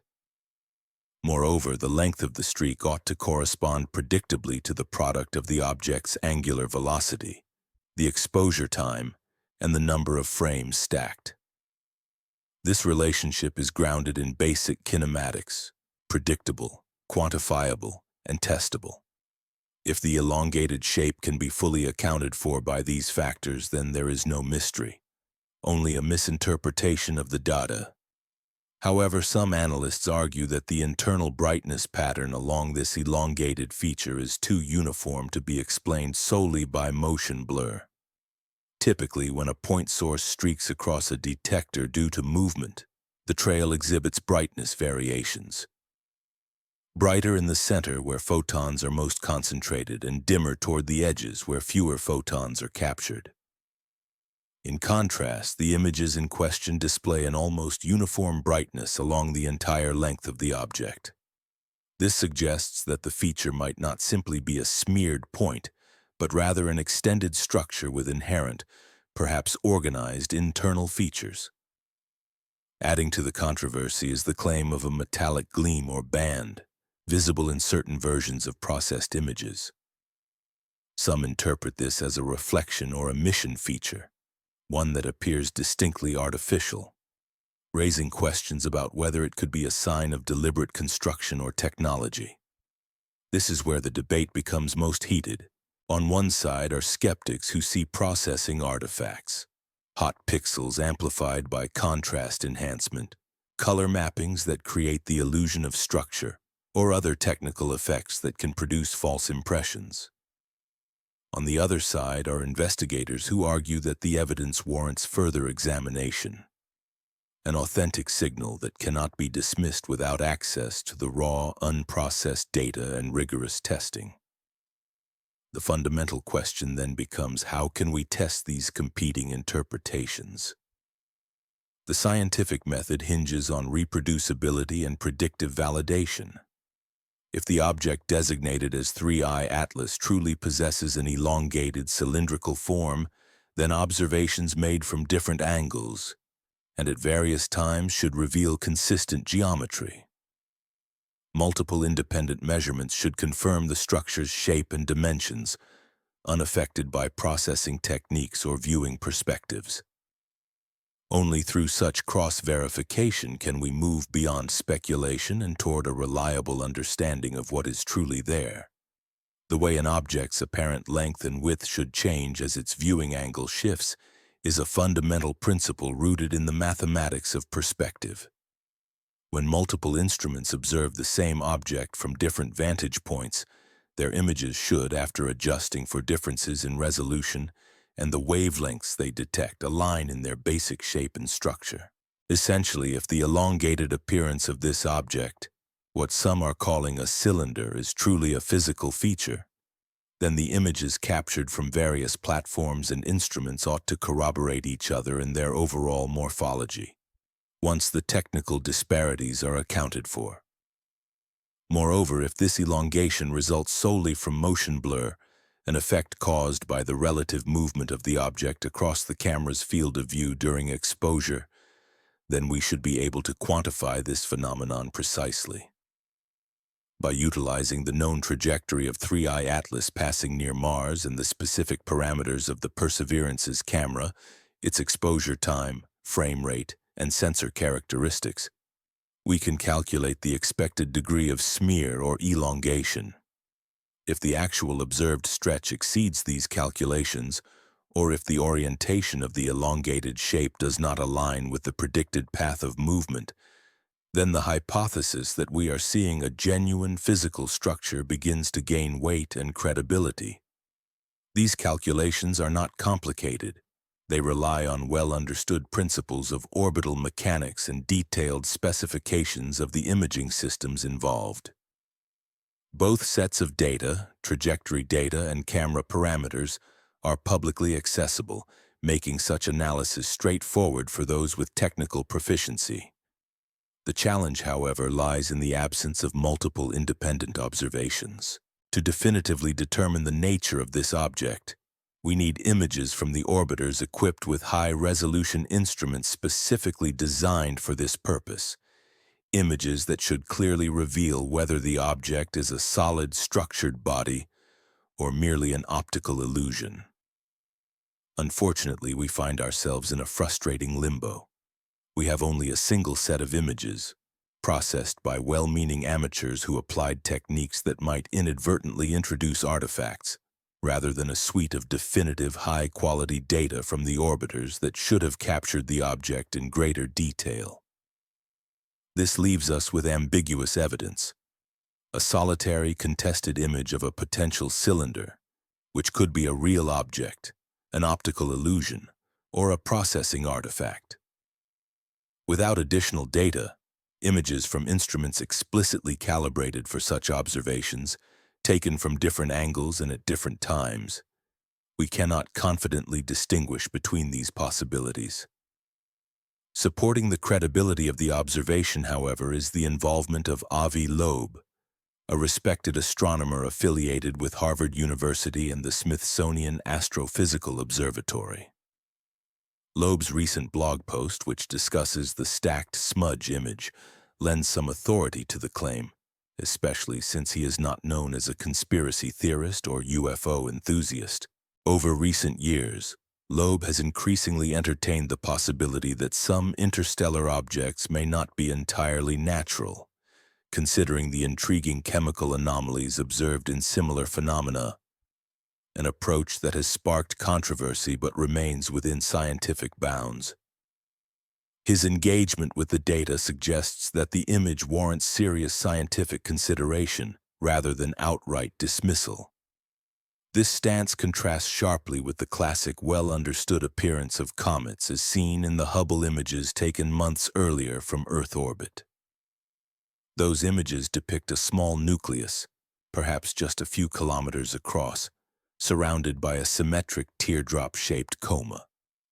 This structure is exactly what one expects from a sublimating icy body, where solar heating causes gas and dust to escape and form a diffuse, roughly spherical or elongated cloud. If a tail is visible, it points away from the sun, shaped by the pressure of solar wind and radiation. An archetypal cometary signature, an icy relic from planetary formation, likely ejected from a distant star system and now passing through our neighborhood. So why does the Perseverance image look so different? One plausible explanation hinges on the viewing angle. From Earth, the geometry of the observation might have masked or blurred certain features, presenting a more familiar comet-like silhouette. From Mars, however, the perspective changes dramatically, possibly revealing structures that are hidden or indistinct in Earth-based views. Additionally, the object could be tumbling. The rotation and irregular motion of the body might mean that different observations captured different orientations, further contributing to the discrepancy. In sum, the evidence is tantalizingly ambiguous. The apparent elongation could be a real physical structure, or it might be an optical illusion caused by the camera's motion or processing methods. To resolve this mystery, we need independent high-resolution images from the orbiters specifically aimed at capturing the object from multiple angles and at different times. Until then, we are left with a compelling but inconclusive puzzle, one that highlights both the limits of current observation capabilities and the importance of comprehensive corroborative data in understanding what we have glimpsed from afar. And here's where things truly take a bizarre turn. The object appears to have undergone a transformation between July and October, changing its visual characteristics in a manner that defies what we know about natural comets. At first glance, this might seem like a scenario straight out of science fiction. However, if we pause and consider what such a transformation would genuinely entail, the scope of the challenge becomes clear. Comets are known to evolve. They often wax and wane in activity as different regions of their icy nuclei become exposed to the sun's warmth. Jets of gas and dust erupt from specific surface features, creating asymmetric tails and, at times, resulting in tiny accelerations that aren't explained solely by gravity.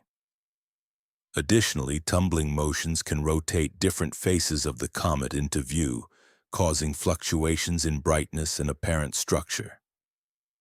It's entirely plausible that a comet seen in July might look quite different by October simply through these natural processes. Yet the leap from a symmetric diffuse coma to a seemingly cylindrical or structured form stretches the boundaries of what current comet physics can explain. Such a dramatic morphological shift hints at something more complex, something that may challenge our fundamental understanding. This is precisely why the call for more data echoes repeatedly in scientific circles. It's become a mantra of humility and frustration. The evidence, in theory, is there. The orbiters circling Mars, our eyes in the sky, almost certainly captured images that could resolve these questions instantly. A single high-resolution photograph from instruments like the high-rise camera on Mars Reconnaissance Orbiter or the high-resolution imaging system on Mars Express, if properly calibrated and made publicly available, would settle the debate about the structure of this object once and for all. We would clearly see either a traditional comet nucleus enveloped by a diffuse coma, or something entirely different, something that would demand new explanations and stir uncomfortable questions about its true nature. Instead, what we have is a blurry, elongated smear, an indistinct shape, circulating on social media. Half the internet interprets this as a cylindrical object, a structured artifact of some kind, while the other half dismisses it as noise, a product of image processing or simple artifacts. The frustrating truth, perhaps maddening in its ambiguity, remains locked away in archives to which we have no access, or, worse, was never captured at all due to technical failures that we cannot verify. The geometry and morphology of this object, as seen from Mars, exist in a superposition of possibilities, an unresolved quantum state of sorts, awaiting a definitive observation to collapse the wave function into a clear picture. Whether we see a natural comet or an artificial construct depends entirely on data that's either hidden, lost, or yet to be revealed. Turning now to the next layer of this enigma, the nickel anomaly and the so-called 10 to the 28th hypothesis, chemistry, as always, plays a crucial role. Chemistry does not lie. It is a language of nature, precise and unforgiving.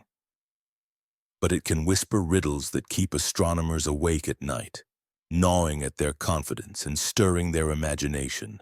In the months leading up to the flyby of Mars, the James Webb Space Telescope, humanity's most advanced infrared observatory, turned its powerful instruments toward the enigmatic object.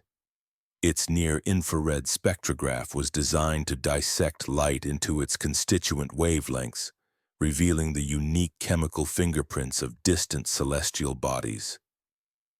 When it analyzed the spectra from the comet's coma, the cloud of gas and dust surrounding its nucleus, it uncovered results so unusual that they warranted the publication of preliminary papers on the preprint server, well before peer review.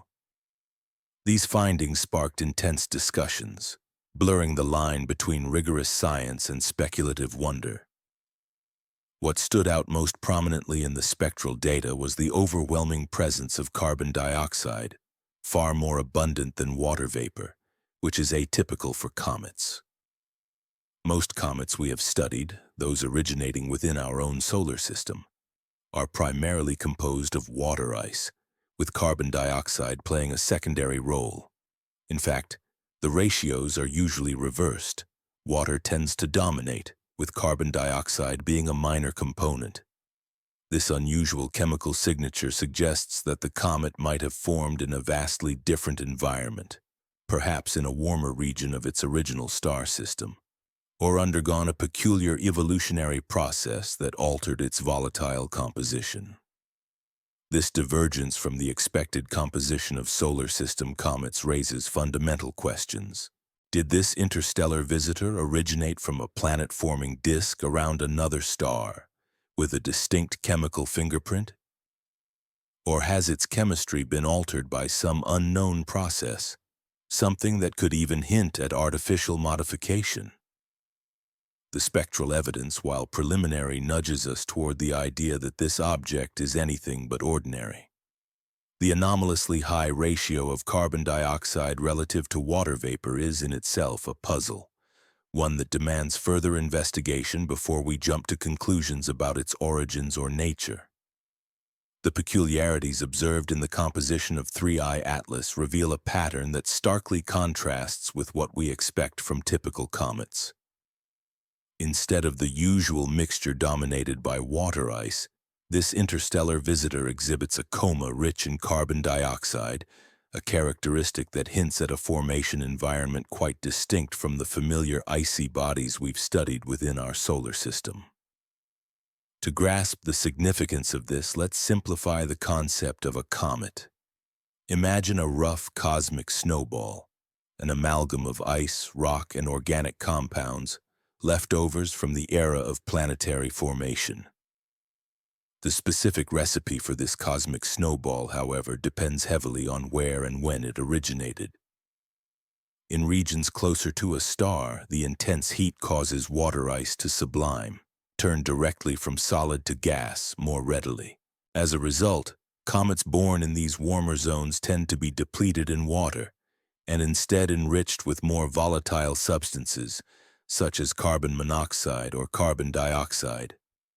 Conversely, in the distant colder outskirts of a planetary system, water ice remains stable and abundant, resulting in comets that are predominantly water-rich.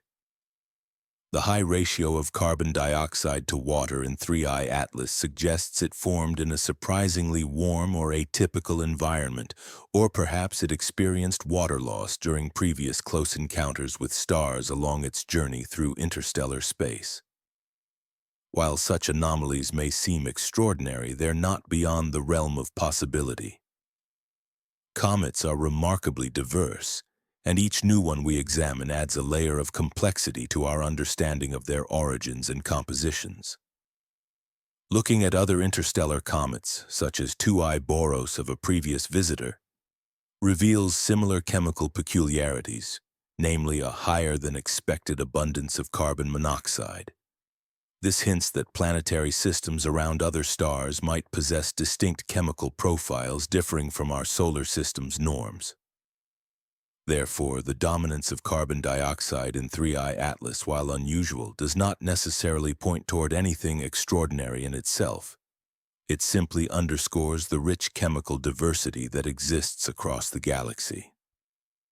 Things take a more alarming turn when reports emerge about the detection of nickel in the coma of 3I-ATLAS.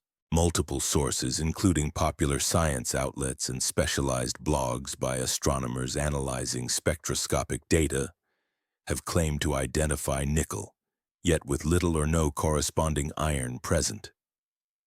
This detail is critical because it challenges our fundamental understanding of how elements are produced and distributed through stellar processes. To understand why, let's briefly explore stellar nucleosynthesis, the process by which stars forge elements heavier than hydrogen and helium. In the life cycles of stars, small stars primarily fuse hydrogen into helium, powering their luminous existence.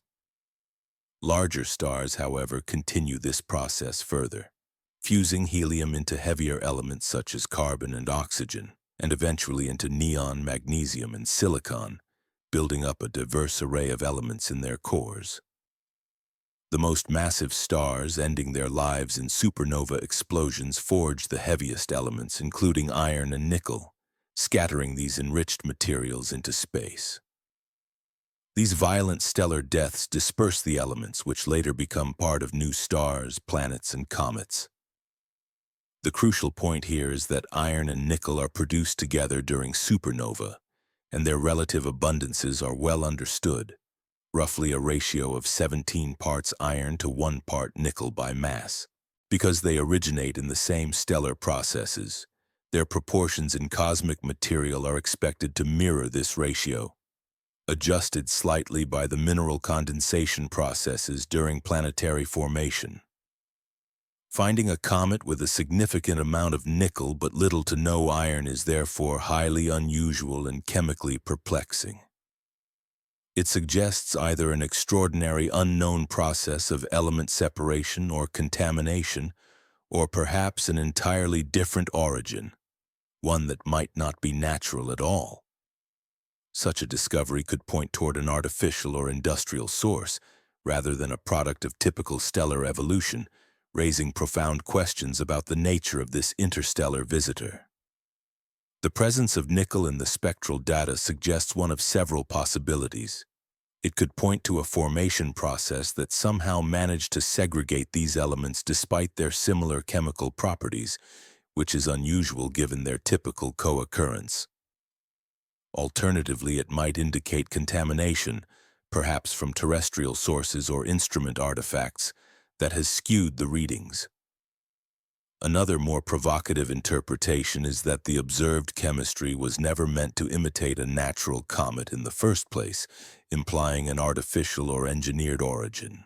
Several scientists, including researchers affiliated with Harvard's Galileo Project and the Initiative for Interstellar Studies, have highlighted this nickel anomaly as potential evidence of an artificial composition, chemistry that appears more industrial than astronomical. This line of reasoning is reinforced through Bayesian analysis, a statistical method that evaluates the likelihood of hypotheses based on prior assumptions and observed data. When applying this approach, one might compare the probability that a natural comet would exhibit such a distinct combination of features, namely, an abundance of carbon dioxide relative to water, the presence of nickel without detectable iron, and possibly a cylindrical shape, against the prior probability of encountering artificial objects in interstellar space. Some calculations, albeit speculative and not peer-reviewed consensus, have yielded astonishing odds ratios, favoring artificiality at levels like 10 to the 28th to 1. These figures are not definitive. They depend heavily on the assumptions about prior probabilities and the error margins of the measurements.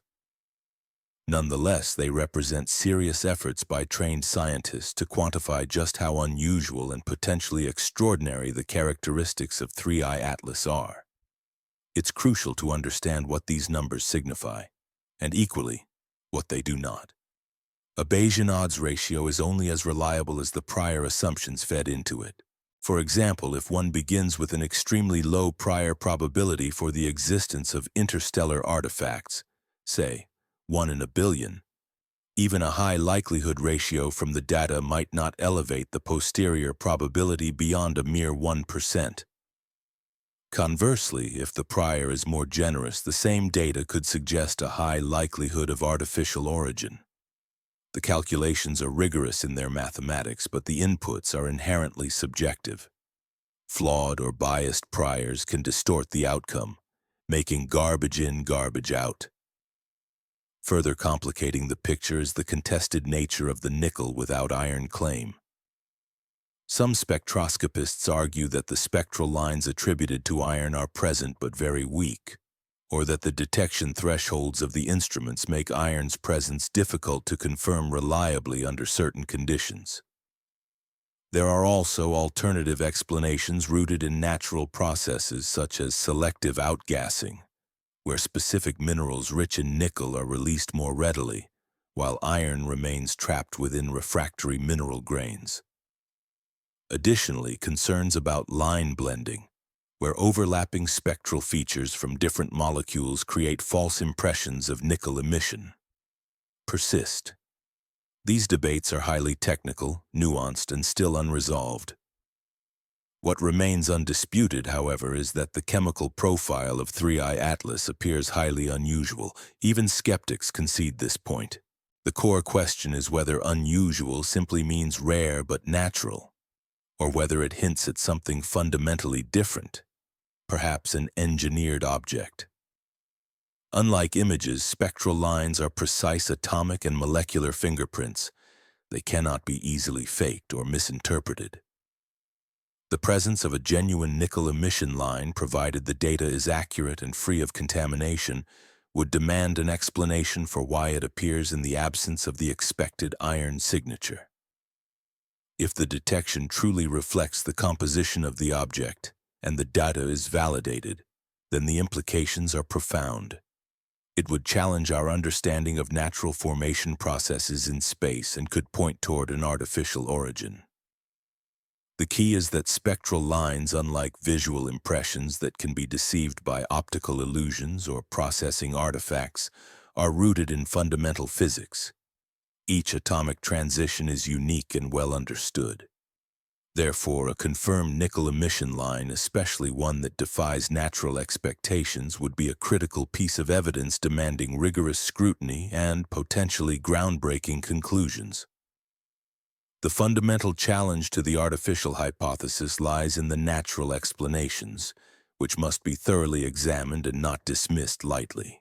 Spectroscopic data reveal that the composition of the object is not uniform.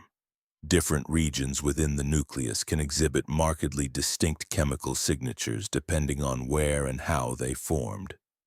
Outgassing, in particular, is a selective process. Volatile substances tend to escape first, while refractory materials remain, resulting in a sample of the coma that is inherently biased. This observed material does not represent a full inventory of the nucleus's makeup, but rather a snapshot of those components actively sublimating at the moment of observation. Detection thresholds play a crucial role in interpreting these chemical signatures. For instance, if iron exists within the nucleus but at concentrations below the sensitivity limits of our instruments, it might go undetected. Meanwhile, nickel, which may be in a more readily detectable state, appears prominent in the spectra. Consequently, we might interpret the data as indicating a nickel-rich, iron-poor composition, not because that is the true state of the object, but because our instruments are simply not attuned to detect iron under these conditions. Furthermore, the possibility of contamination cannot be overlooked. Not necessarily intentional fabrication, but the interference from foreground or background sources that can distort the data. Space-based spectroscopy offers cleaner readings than ground-based observations. However, it remains vulnerable to scattered light, zodiacal dust, cosmic rays, and the intrinsic effects of the instruments themselves. Achieving accurate results demands meticulous correction and subtraction of these extraneous factors. But errors in this process can produce false positives or obscure genuine features. The core of the scientific dilemma resides in this realm of uncertainty. If the chemical makeup of the object, as provocative as it appears, truly defies natural formation processes, if the composition demonstrates anomalies that cannot be explained by known astrophysical phenomena, the implications would ripple outward like a shock wave through our understanding of the universe. We are not dealing with life as we typically conceive it. Microbial life on Enceladus or biosignatures detectable in exoplanet atmospheres. Instead, we are contemplating something that has journeyed across interstellar space, potentially crafted rather than born, an artifact whose existence could fundamentally alter humanity's cosmic perspective. Yet we are far from definitive conclusions. The current data remains ambiguous and interpretations are hotly contested within the scientific community. The peer review process has yet to reach consensus, leaving the true nature of the findings shrouded in uncertainty. What we have is essentially a chemical conundrum wrapped in a cloak of information suppression, a mystery that could be unraveled with additional observations, higher resolution spectra, and independent verification. These crucial data points should be forthcoming from the ongoing Mars observation campaign. However, they remain frustratingly absent from the public domain, fueling speculation and frustration. The chemistry of the object, as strange and compelling as it is, commands urgent inquiry. The agencies responsible for the data, for reasons only guesswork can illuminate, have chosen silence over transparency. This silence suggests either deliberate withholding or an inability or unwillingness to provide clarity. In the broader context of space exploration, this situation exemplifies a silent pact among competing nations and agencies. NASA and the European Space Agency, long rivals in the pursuit of scientific prestige, seek recognition, headlines, and the subsequent funding that recognition attracts. Their competition drives them to publish groundbreaking discoveries, and their desire to lead the narrative is a key motivator. China's space program in the same arena leverages each mission as a statement of technological and geopolitical strength, a clear message that the era of American dominance in space is giving way to a multipolar future. Meanwhile, the United Arab Emirates, a relative newcomer, seeks legitimacy and respect through contributions that showcase its capabilities and commitment to advancing human knowledge. In this high-stakes environment, each agency's actions are shaped by a mixture of scientific ambition, national pride, and strategic interests.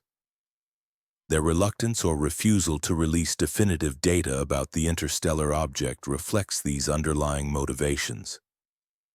Whether driven by caution, geopolitical considerations, or the simple reality of bureaucratic inertia, their collective silence creates a vacuum, an open space that invites endless speculation, debate, and conjecture.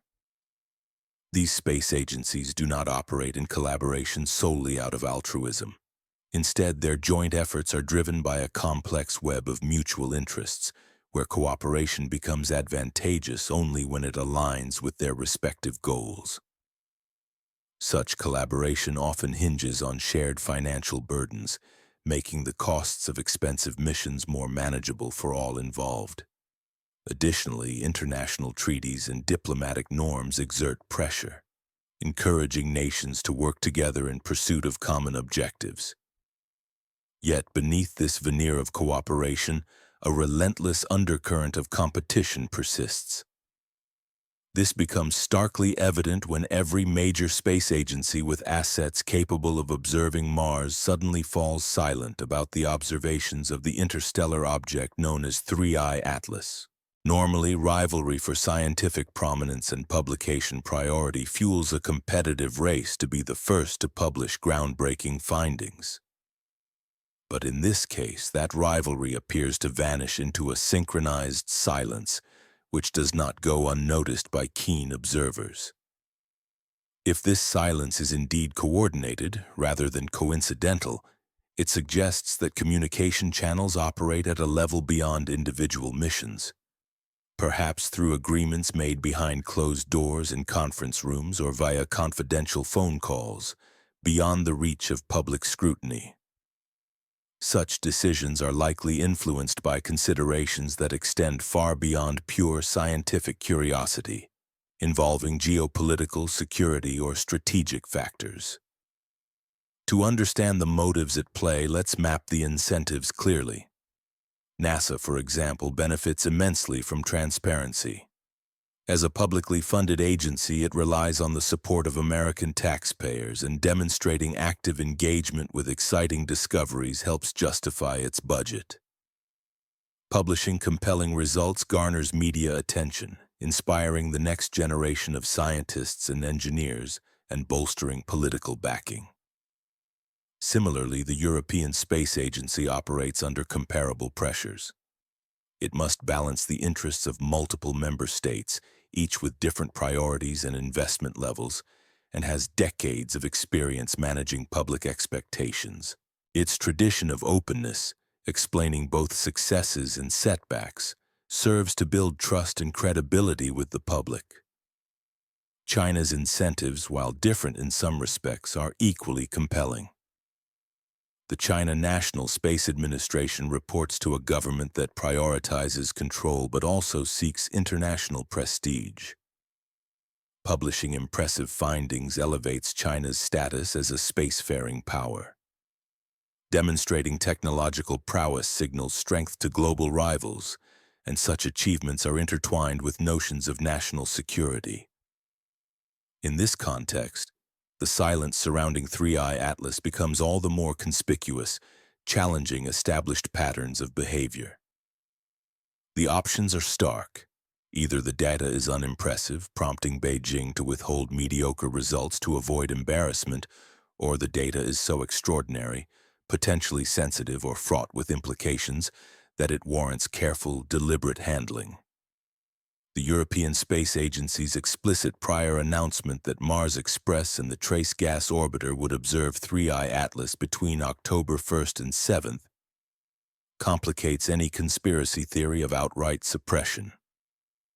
This public declaration was made before the flyby, posted on official websites and echoed in media coverage, reflecting a commitment to transparency. Such openness contradicts the notion of a premeditated cover-up. Typically, agencies do not announce observations they intend to conceal unless the situation has changed unexpectedly. If new, significant data emerged, something unforeseen or alarming, a subsequent request for an embargo would be logical. It's important to distinguish between an embargo and classification. Classification involves legal restrictions and potential penalties for disclosure, reserved for sensitive or military information. An embargo, however, is a voluntary, often temporary pause on publication agreed upon among involved parties to allow further analysis or coordination. It is a softer form of restriction, used routinely in scientific publishing and diplomatic contexts, aimed at preventing premature or misleading disclosures. In this scenario, the announced observation window and subsequent silence suggest that if an embargo has been imposed, it was done with the understanding that further investigation is necessary before public release. Such decisions are often driven by a desire to avoid misinformation, manage geopolitical sensitivities, or safeguard national security interests, especially if the data hints at something extraordinary. Embargoes are a well-established practice in scientific publishing, routinely employed to give media outlets and researchers early access to groundbreaking papers, under the condition that they do not release or report on the findings until a predetermined coordinated date. This system ensures that multiple outlets publish simultaneously, thereby preventing a chaotic scramble for exclusives and allowing for thorough fact-checking, interviews, and contextual framing. Could such an embargo have been requested or imposed around the data concerning 3IATLAS? The process would most likely have been informal, initiated through discreet behind-the-scenes communications, back channels, between high-level space agency officials and government authorities. The justification for such a delay might involve concerns about operational security. Perhaps there was a worry that detailed tracking data could inadvertently reveal sensitive satellite capabilities or intelligence assets. Alternatively, it could be diplomatic, an agreement to present a unified front when announcing potentially momentous discoveries, thus avoiding conflicting claims and confusion across nations. There's also the possibility of scientific caution, a desire to verify or validate unusual or anomalous results before they are disseminated publicly, in order to prevent premature or misleading interpretations that could spark unnecessary alarm. Historical instances underscore how science and state interests occasionally intersect in uncomfortable or covert ways. During the Cold War, a significant portion of military-related research was classified, often shielded behind layers of secrecy to protect national security interests. Even in more recent times, some observations obtained from space surveillance networks, systems designed to monitor objects in Earth's orbit, are not publicly released.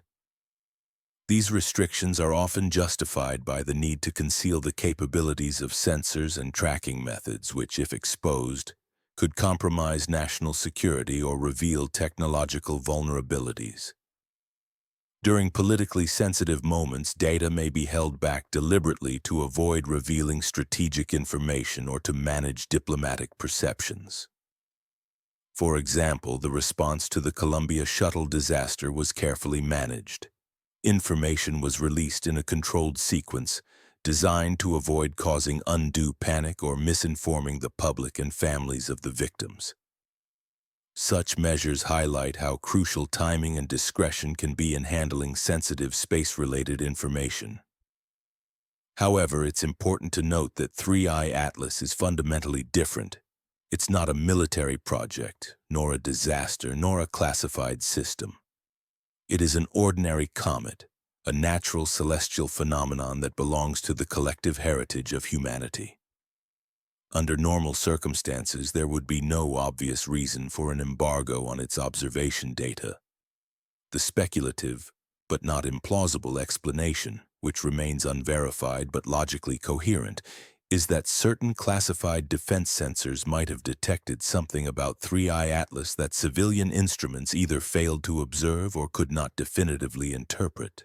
The United States, Russia, and China operate advanced space surveillance networks far superior in capability to civilian science equipment. These systems routinely track objects as small as softballs in low Earth orbit, monitor geostationary satellites for unusual or suspicious activity, and could undoubtedly detect an interstellar object passing near Mars. Such sensors might pick up details, maneuvering signals, brightness fluctuations, emission spectra that are inconsistent with natural expectations for a comet. If military analysts concluded that 3IATLAS displayed features warranting further investigation, such as structural anomalies, controlled movements, or spectral signatures suggestive of artificial origin, they might have advised a temporary hold on public disclosure. This wouldn't necessarily be a cover-up in the traditional sense, rather a strategic pause to allow for thorough analysis, assessment of potential threats or implications, and coordinated messaging. The goal would be to prevent misinterpretation, minimize panic, and prepare an appropriate unified response. This scenario, while speculative and labeled as such, is not paranoid fantasy. Governments routinely coordinate around significant events that could have profound geopolitical or security implications. The existence of classified sensors and the potential for sensitive information to be withheld temporarily are well-documented facets of modern space and military operations. The process of confirming groundbreaking discoveries such as the detection of gravitational waves exemplifies the careful, methodical approach that science demands. In that instance, verification took months of meticulous internal review, calibration, and repeated analyses before the findings could be confidently announced to the public. Importantly, this delay was motivated by a commitment to scientific rigor, not driven by political concerns or external pressures. Similarly, when humanity faces the prospect of asteroid impact threats, the response is not left to individual agencies acting alone. Instead, it is coordinated through international organizations and alliances. This collective approach is crucial because uncoordinated unilateral announcements, especially if they suggest imminent danger, could incite widespread panic or escalate geopolitical tensions unnecessarily. Now consider a scenario far more sensitive and complex: the tentative, ambiguous discovery of extraterrestrial technology. Such a finding would demand an extraordinary degree of caution and deliberation, given its potential implications for humanity's understanding of our place in the universe. Ironically, this very need for careful coordination can sow suspicion. When all agencies, each with its own protocols and priorities, choose to withhold immediate publication of their data, the resulting silence, an almost synchronized absence of communication, can be misinterpreted as conspiracy. If instead each organization had independently released their findings on an ordinary timeline, and those results were unremarkable, the public and the scientific community would likely pay little heed. But the collective quiet, the deliberate withholding of information that was anticipated, fuels suspicion and conjecture, whether or not there is any truth behind these fears. This situation has effectively boxed the agencies into a corner. The longer they delay, the more their silence appears to imply concealment. This suspicion snowballs. As delays grow, explanations rooted in routine operational issues, such as technical glitches, data processing delays, or bureaucratic inertia, become increasingly implausible. Meanwhile, the global online community, comprising enthusiasts, skeptics, and concerned citizens, scrutinizes every statement, every press release, every social media post from space agencies, hunting for clues, inconsistencies, or signs of behind-the-scenes coordination. The digital discourse fuels a narrative landscape where trust is fragile, and every silence is magnified. The ongoing information conflict is not simply a debate between true believers and skeptics. It is a clash between two fundamentally different mindsets. Those who trust the established institutions to handle sensitive discoveries responsibly, and those who believe that patterns of silence and withholding are themselves evidence of concealment. Some observers prefer to wait for multiple independent confirmations, demanding that extraordinary claims be substantiated thoroughly before raising alarm. Others lean toward suspicion, interpreting the absence of data as evidence of a cover-up until proven otherwise. Ultimately, the truth, if it is ever fully revealed, will probably contain elements borrowed from both perspectives, blending mundane explanations with genuine uncertainty. Much of the silence, at least initially, is likely rooted in routine, prosaic reasons. Technical failures, poor data quality, or bureaucratic inertia could easily account for delays. Conversely, some of the silence may be deliberate, a temporary pause to facilitate conversations among stakeholders who do not usually communicate directly, weighing the implications, coordinating messaging, and strategizing next steps. Without access to internal communications or the decision-making processes that guide these actions, discerning which is which becomes nearly impossible. We are left interpreting shadows, reading tea leaves, and constructing narratives from the absence itself. What remains certain is that this pattern of collective silence, particularly among agencies that normally compete fiercely for recognition and prominence, is highly unusual. Whether this silence results from coordinated effort or mere coincidence, whether it signals intentional concealment or simple operational delays, we cannot yet confidently determine. The question hangs in the digital air, increasingly urgent and unresolved. Who decided that the world should not see what Mars, or perhaps what lies beyond, has truly revealed? This leads us into the ongoing hidden war for the narrative, played out across the vast battlefield of the Internet. It is not a single space, but a crowded arena filled with competing realities, each armed with screenshots, citations, and the certainty of their interpretations. In one trench sit the debunkers, skeptics seasoned by witnessing countless viral mysteries evaporate under scrutiny. They emphasize the importance of extraordinary evidence to support extraordinary claims, highlighting issues like motion blur in rover images, the presence of hot pixels, and perceptual artifacts such as pareidolia. These skeptics point out that the lack of corroboration from other observation platforms suggests there is nothing unusual to see, urging caution before jumping to conclusions. Meanwhile, other factions view the same data through a different lens. They argue that the absence of immediate official confirmation, coupled with the inexplicable silence, may itself be evidence of something significant. They see patterns that defy routine explanation, such as coordinated delays across multiple agencies, chemical anomalies in spectroscopic data, or visual features that resemble purposeful structures. For these observers, the collective withholding of information is not just bureaucratic sluggishness, but a sign that something extraordinary is being hidden. The battlefield of information is thus, they invoke Occam's razor, the guiding principle that the simplest explanation is usually the correct one, asserting that the delays in data transmission combined with noisy measurements and human tendencies toward pattern recognition are enough to account for the situation we're witnessing. Essentially, the chaos and confusion unfold precisely as expected under this logic. No elaborate conspiracy, no extraterrestrial intervention needed. It's simply people interpreting ambiguous images through the lens of their own expectations, seeing what they want to see amid the indistinct and uncertain data. On the opposite side of the debate sit the anomaly enthusiasts, those who scrutinize the same set of data and find patterns that seem far too deliberate to be mere coincidence.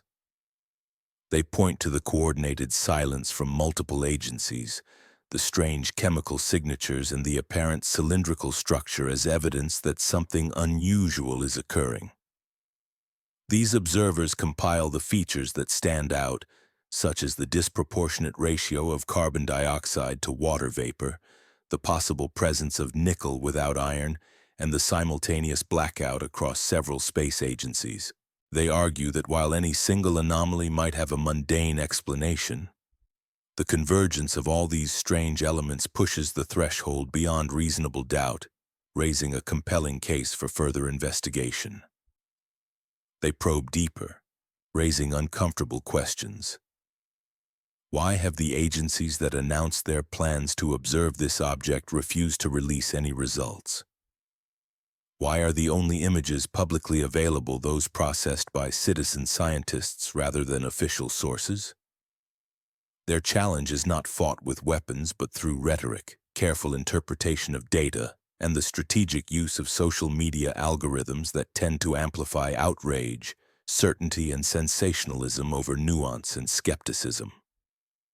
Whether through state-sponsored bot networks or commercially motivated accounts, these digital amplifiers can distort the narrative, making fringe theories seem more widespread and credible than they genuinely are. In China, for example, social media moderation, particularly on platforms like Weibo, shapes the flow of space-related content, filtering what reaches the domestic audience and molding the available information into a form that outsiders can only guess at. The same event, when viewed through different media ecosystems, can appear entirely different. Facts are cherry-picked, context is stripped away, and consensus becomes increasingly elusive. But this isn't solely about manipulation or misinformation. Genuine disagreements also exist among well-intentioned scientists and analysts. Astronomers with decades of experience analyzing cometary spectra may interpret chemical anomalies differently, debating whether certain features are meaningful or just artifacts.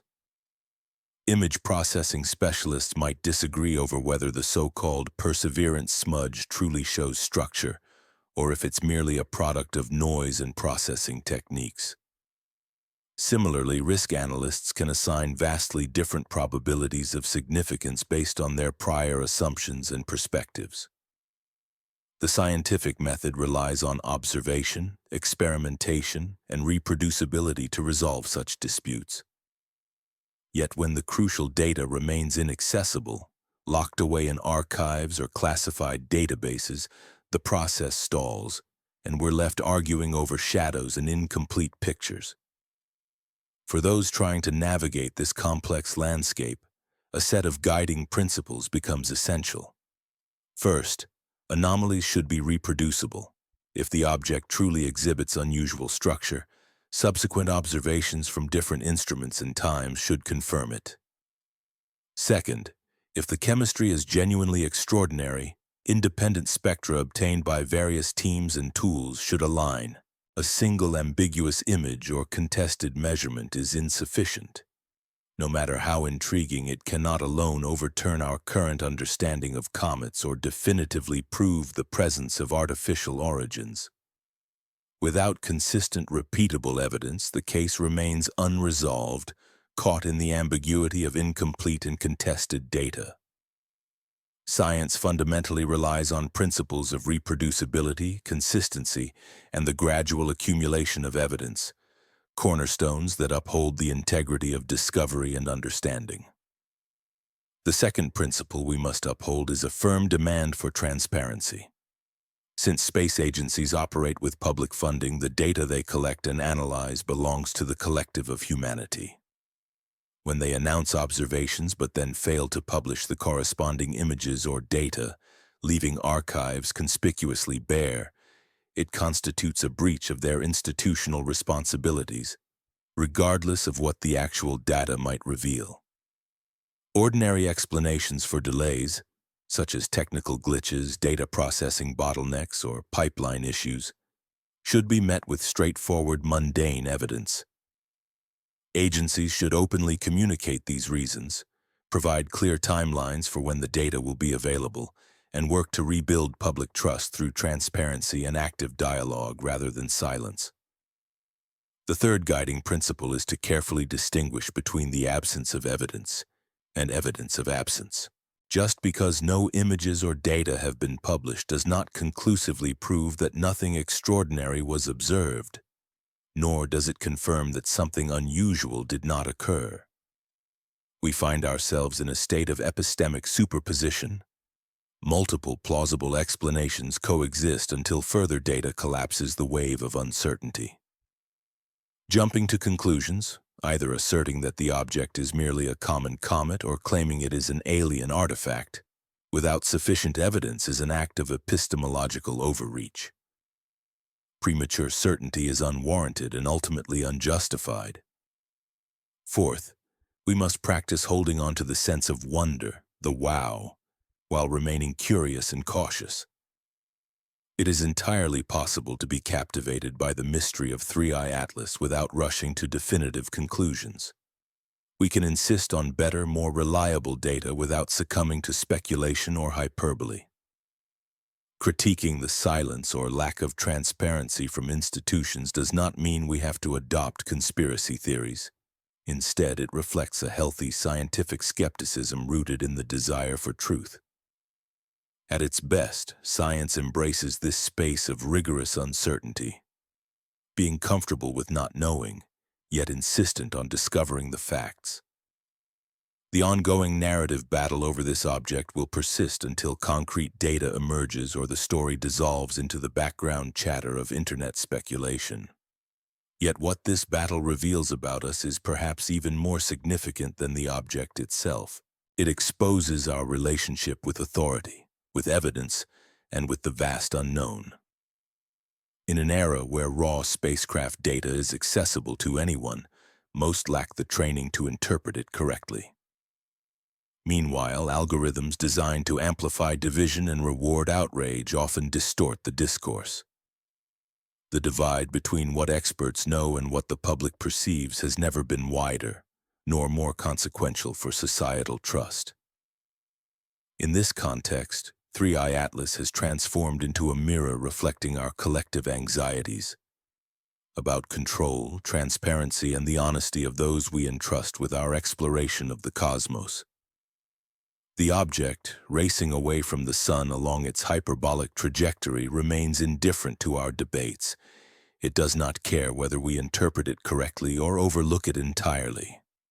Yet we care deeply. Because in asking what 3IATLAS truly is, we are ultimately questioning who we are, whether we are alone in the universe, and whether we can rely on the institutions we have built to seek the truth. The narrative surrounding this object is far from settled. New information, whether through leaks, official disclosures, or independent analysis, will inevitably surface. As data is released and scrutinized, the cycle of claims, debates, and counter-arguments will continue to unfold. The story is still being written, and its outcome remains uncertain. But one thing is clear. The ongoing war of narratives, the contest over what the data signifies, is less about the object itself than about what it reveals regarding our collective quest for understanding, trust, and meaning in the vast, mysterious cosmos. At this precise moment, caught in the delicate space between the thrill of discovery and the weight of explanation, one certainty remains unwavering. The data from those Mars observation archives undeniably exists. The information is real. Whether the images are sharp or blurry, clear or ambiguous, mundane or extraordinary, they are stored somewhere on servers, waiting. These images, regardless of their current form, are not lost to the void. Sooner or later, through official releases or clandestine leaks, we will have the opportunity to see them. The critical question is whether we will be prepared to interpret what they reveal.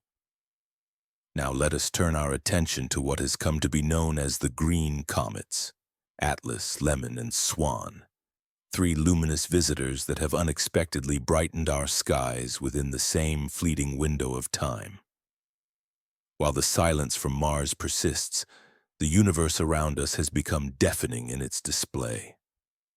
These three comets, each glowing with a distinctive green hue, have transformed the night sky into a spectacle that has captivated backyard astronomers and turned casual sky watchers into eager explorers of the cosmos. To clarify the identities, C-2025 K1 which should not be confused with the controversial interstellar object from earlier, is now visible in the pre-dawn hours. Then there is C-2025 A6, affectionately called Lemon, which traces its own unique path through space, observable with binoculars or modest telescopes. Lastly, the addition of C-2025 R2, known as Swan, rounds out this unexpected trio, bringing the total number of simultaneous green comets to 3, an occurrence that is, in itself, remarkably rare. The Internet, that vast collective consciousness of humanity, has marveled at this coincidence. Sharing photographs and videos, countless enthusiasts have paused to ask, is this normal? Or is something unusual unfolding above our heads? The spectacle of 3 bright green comets appearing at once has stirred curiosity and suspicion alike, prompting widespread discussion. Now it's essential to address the nature of their color because in astronomy hues can often lead us astray.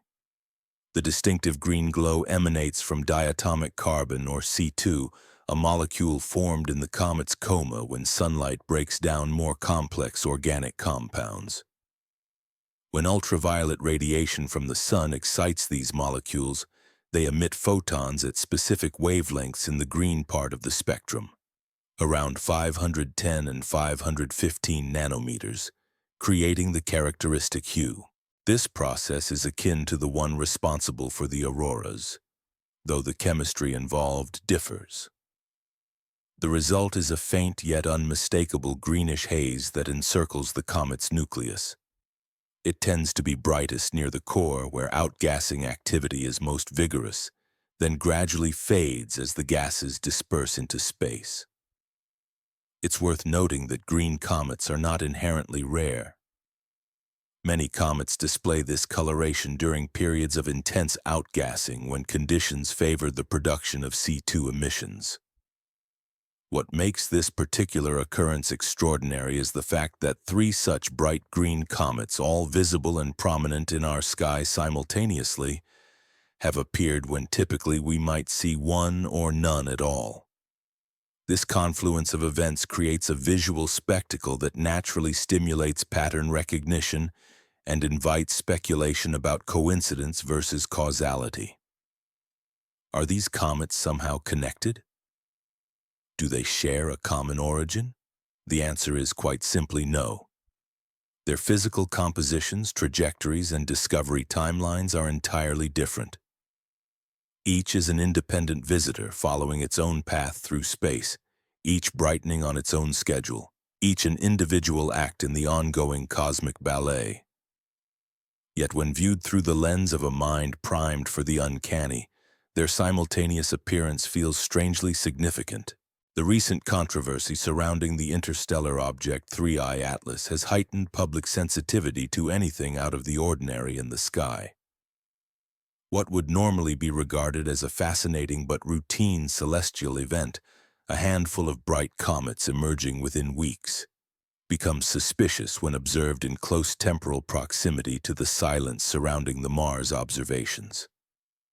Social media threads are flooded with sightings, notes, and speculative connections, often drawing lines between unrelated phenomena.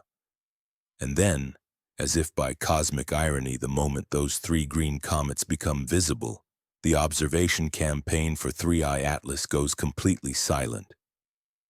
No images, no official reports, no data releases, just a void in the narrative.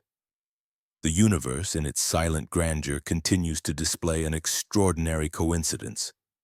Three luminous green visitors, all active within the same narrow window, turning our sky into a tableau of wonder and suspicion. What are the chances? Of course, the answer to that question hinges entirely upon how one chooses to define it. Comets, by their very nature, do not adhere to any predictable schedule. Their appearances are essentially random from our point of view, governed by orbital paths that have been shaped over millions of years through complex gravitational interactions. Despite their unpredictability, the opportunity to observe these celestial visitors remains both real and profoundly valuable. These objects are accessible to amateur stargazers, not requiring sophisticated or professional-grade equipment. They can be spotted by anyone with patience and a basic star chart, provided one is in a dark enough location away from the blinding glow of city lights.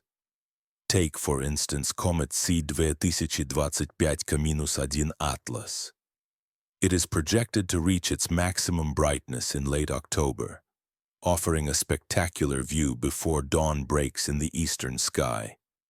Then there is comet C-2025-6 which follows a similar trajectory and schedule, though it appears slightly dimmer, making it more suitable for observation with binoculars for most amateur sky watchers.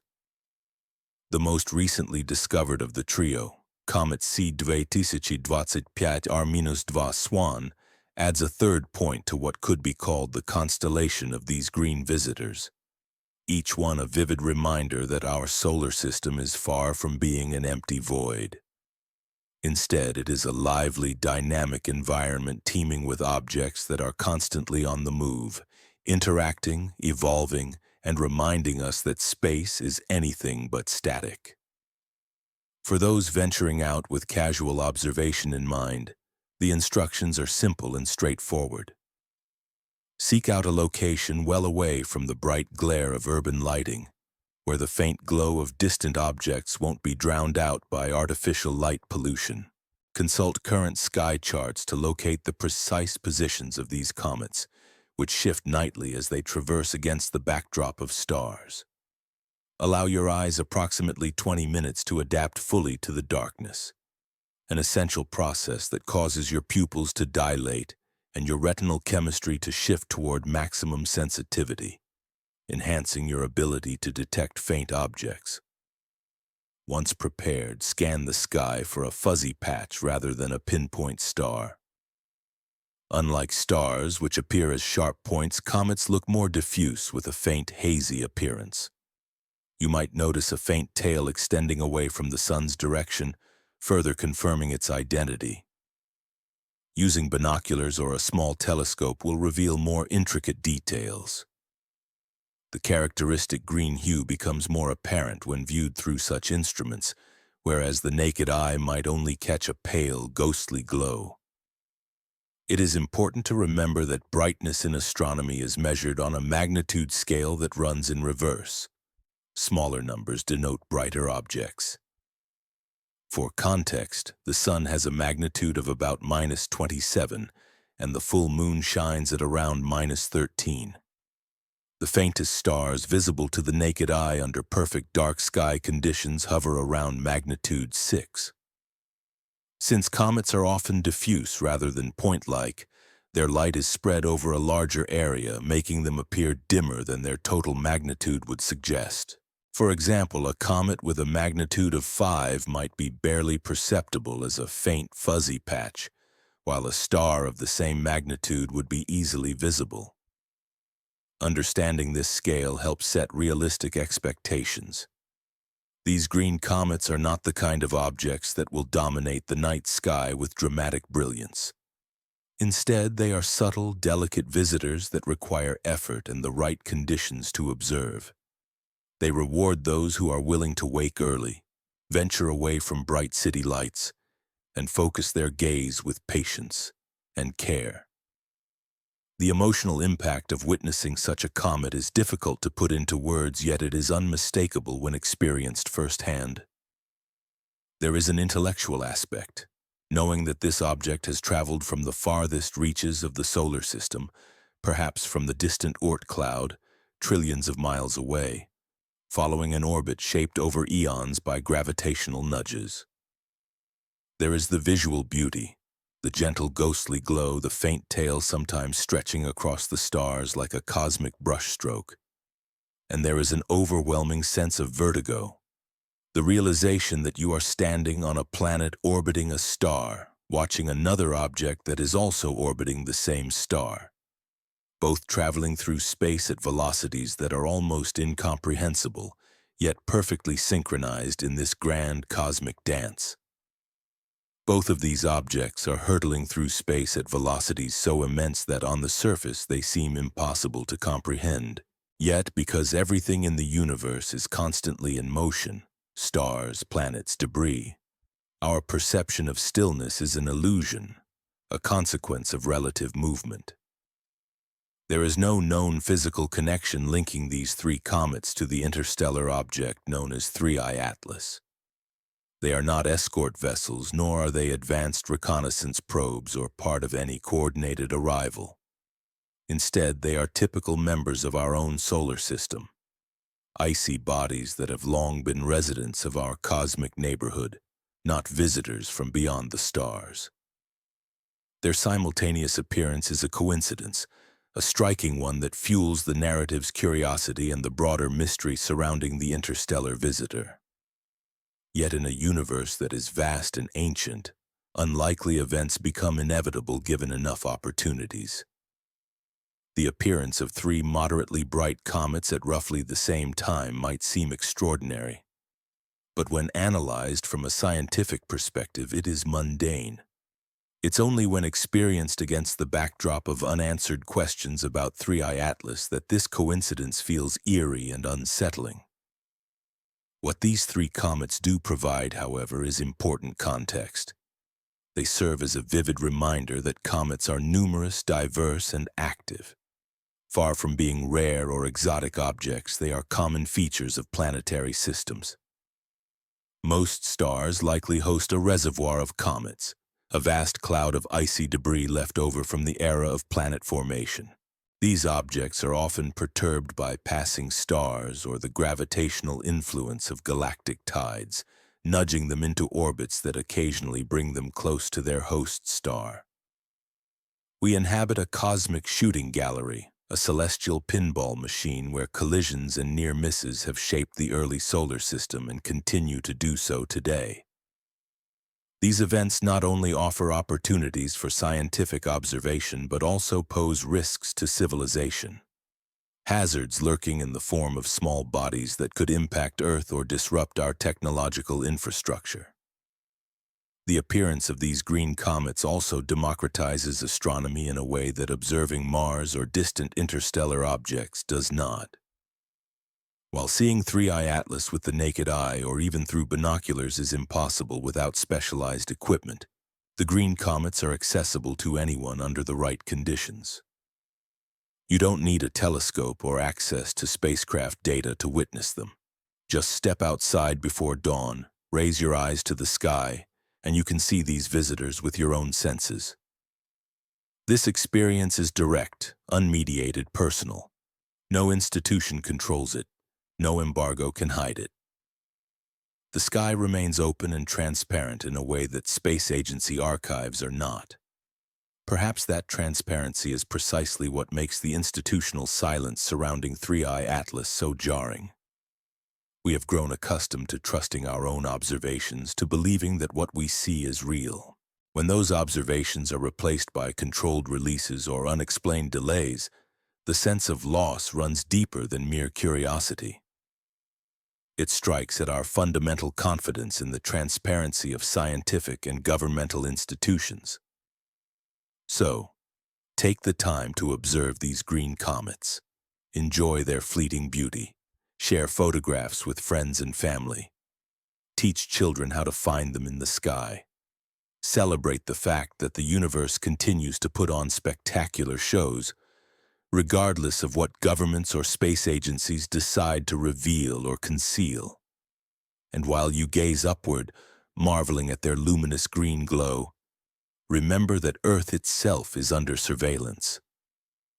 Our planet is not isolated from the strange events unfolding throughout the solar system. The cosmic theater includes us, whether we recognize it or not. We are part of this vast, interconnected universe, and the mysteries we seek are woven into the very fabric of our celestial neighborhood. Part 12. Earth Trembles, Kamchatka's Fury. The ground beneath our feet is anything but still. In Kamchatka, a land of fire and ice, the restless earth reveals its fury. Here, the Pacific tectonic plate is relentlessly driven beneath the Eurasian plate, a process called subduction. This geological dance has forged one of the most volcanically active regions on Earth. Seismologists and local communities alike have recorded abnormal seismic activity. Clusters of earthquakes that seem to pulse and ripple with a rhythm all their own. Patterns that remain partially understood and yet undeniably persistent. These tremors are often accompanied by ash plumes reaching altitudes high enough to disrupt air traffic and paint the sunsets with shades of orange and purple, a spectacle of nature's raw power. Volcanoes such as Kluchevskaya Sopka, the tallest active volcano in Eurasia at 4,750 meters, erupt with vigor. Others, like Shivaluk, spew ash and lava, contributing to the endless churn of the Ring of Fire, the horseshoe-shaped zone of tectonic boundaries encircling the Pacific Ocean, notorious for its intensity and unpredictability. This region exemplifies Earth's ongoing geological activity, a ceaseless process of heat loss, crustal recycling, and dynamic reshaping that has persisted for billions of years. What makes the current activity noteworthy? Reports streaming from the Russian Far East describe an unusual surge in seismic activity, with clusters of earthquakes appearing in patterns that seismologists observe with growing concern but cannot yet fully explain. These tremors are accompanied by towering plumes of volcanic ash that ascend into the atmosphere, reaching altitudes so high they disrupt commercial air traffic and paint the horizon with surreal shades of orange and purple during sunsets. Notably, Kluchevskaya Sopka, the tallest active volcano in Eurasia, towering at 4,750 meters, erupts with a vigor that seems intensified beyond typical activity. Nearby, Shivalush, another prominent volcano in the region, contributes its own showers of ash and molten rock, adding to the spectacle of fiery activity along this seismically restless zone. This region, famously known as the Ring of Fire, encircles the Pacific Ocean like a vast horseshoe of tectonic boundaries, a relentless zone of geological upheaval that has long earned its reputation for volatility. The intensity of recent activity feels almost too well coordinated, as if signals are being sent by a pattern or timing that feels suspiciously deliberate to those attuned to recognizing such patterns. The question arises, are these seismic and volcanic phenomena merely part of the region's natural ongoing tectonic processes? Or is there something more insidious at play? To clarify matters, it's essential to distinguish between what is known and what is conjecture. Kamchatka, like many active volcanic regions, is perpetually restless. Its subduction zones, where one tectonic plate slides beneath another, generate a constant stream of seismic activity. Friction along these convergent boundaries causes earthquakes of varying magnitudes, while melted rock or magma continuously rises through fractures in the crust, feeding the many volcanoes that punctuate the landscape. On average, the region experiences thousands of earthquakes annually, most of them too minor to be felt or cause damage. However, some are sufficiently large to threaten infrastructure and trigger evacuations. Volcanic eruptions are equally routine, ranging from slow, effusive flows that gently reshape the landscape to explosive blasts capable of devastating nearby communities. This ongoing geological process, planetary heat escaping from within and the crust continually recycling, is fundamental to Earth's natural evolution and has persisted for billions of years. Yet amid this seemingly routine activity, recent observations have raised eyebrows. The clustering of seismic events, the precise timing of ash plumes, and the emergence of webcams and monitoring stations capturing these phenomena have become focal points for speculation. Many believe that these patterns are suspiciously well-timed, aligning with other anomalous events or cosmic visitors, feeding a narrative that something unusual might be occurring beneath the surface. This has led to a proliferation of streams on platforms like YouTube, where live footage from Kamchatka's volcanoes is broadcast continuously. Glowing lava flows, billowing ash clouds, and the raw, primal energy of Earth's interior erupting in spectacular displays. Comment sections overflow with theories and speculation. Solar activity, gravitational influences, interplanetary dust, geophysical fluctuations, even direct causation from interstellar objects, somehow triggering seismic and volcanic events through mechanisms that defy our current understanding of physics, yet satisfy the human craving for narrative coherence. While solar activity, namely solar storms, can influence Earth's magnetosphere and upper atmosphere, the idea that they directly cause earthquakes remains unsubstantiated. Solar storms are known to affect satellite operations, power grids, and communication systems, as well as produce auroras by compressing the magnetosphere and heating the upper layers of the atmosphere. These effects occur hundreds of kilometers above Earth's surface, far removed from the deep-seated tectonic forces responsible for earthquakes.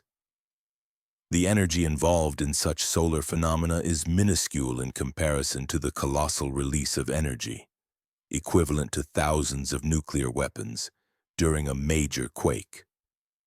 Similarly, the notion that interplanetary dust, possibly associated with comets or interstellar visitors, could somehow act as a trigger for volcanic activity lacks a supporting physical mechanism. No known process links the influx of cosmic dust or interstellar debris directly to seismic or volcanic eruptions on Earth. These events are driven by internal Earth processes, magma pressure, tectonic stresses, and crustal fractures, none of which are currently understood to be influenced by external space weather or distant cosmic objects in any causal manner. In essence, while the patterns and coincidences are intriguing, the scientific consensus remains that Earth's seismic and volcanic activity is primarily driven by internal geophysical processes. The recent clustering and unusual activity in Kamchatka, though suspiciously well-timed in the eyes of some observers, is most likely a natural manifestation of Earth's tectonic dynamics. Until new, concrete evidence emerges, the connection to external cosmic influences or interstellar visitors remains speculative, unproven, and largely within the realm of conjecture. Volcanoes erupt when internal forces, specifically when magma pressure surpasses the strength of the overlying rocks, causing gas bubbles to nucleate and expand, or when tectonic stresses forge pathways for molten material to reach the surface.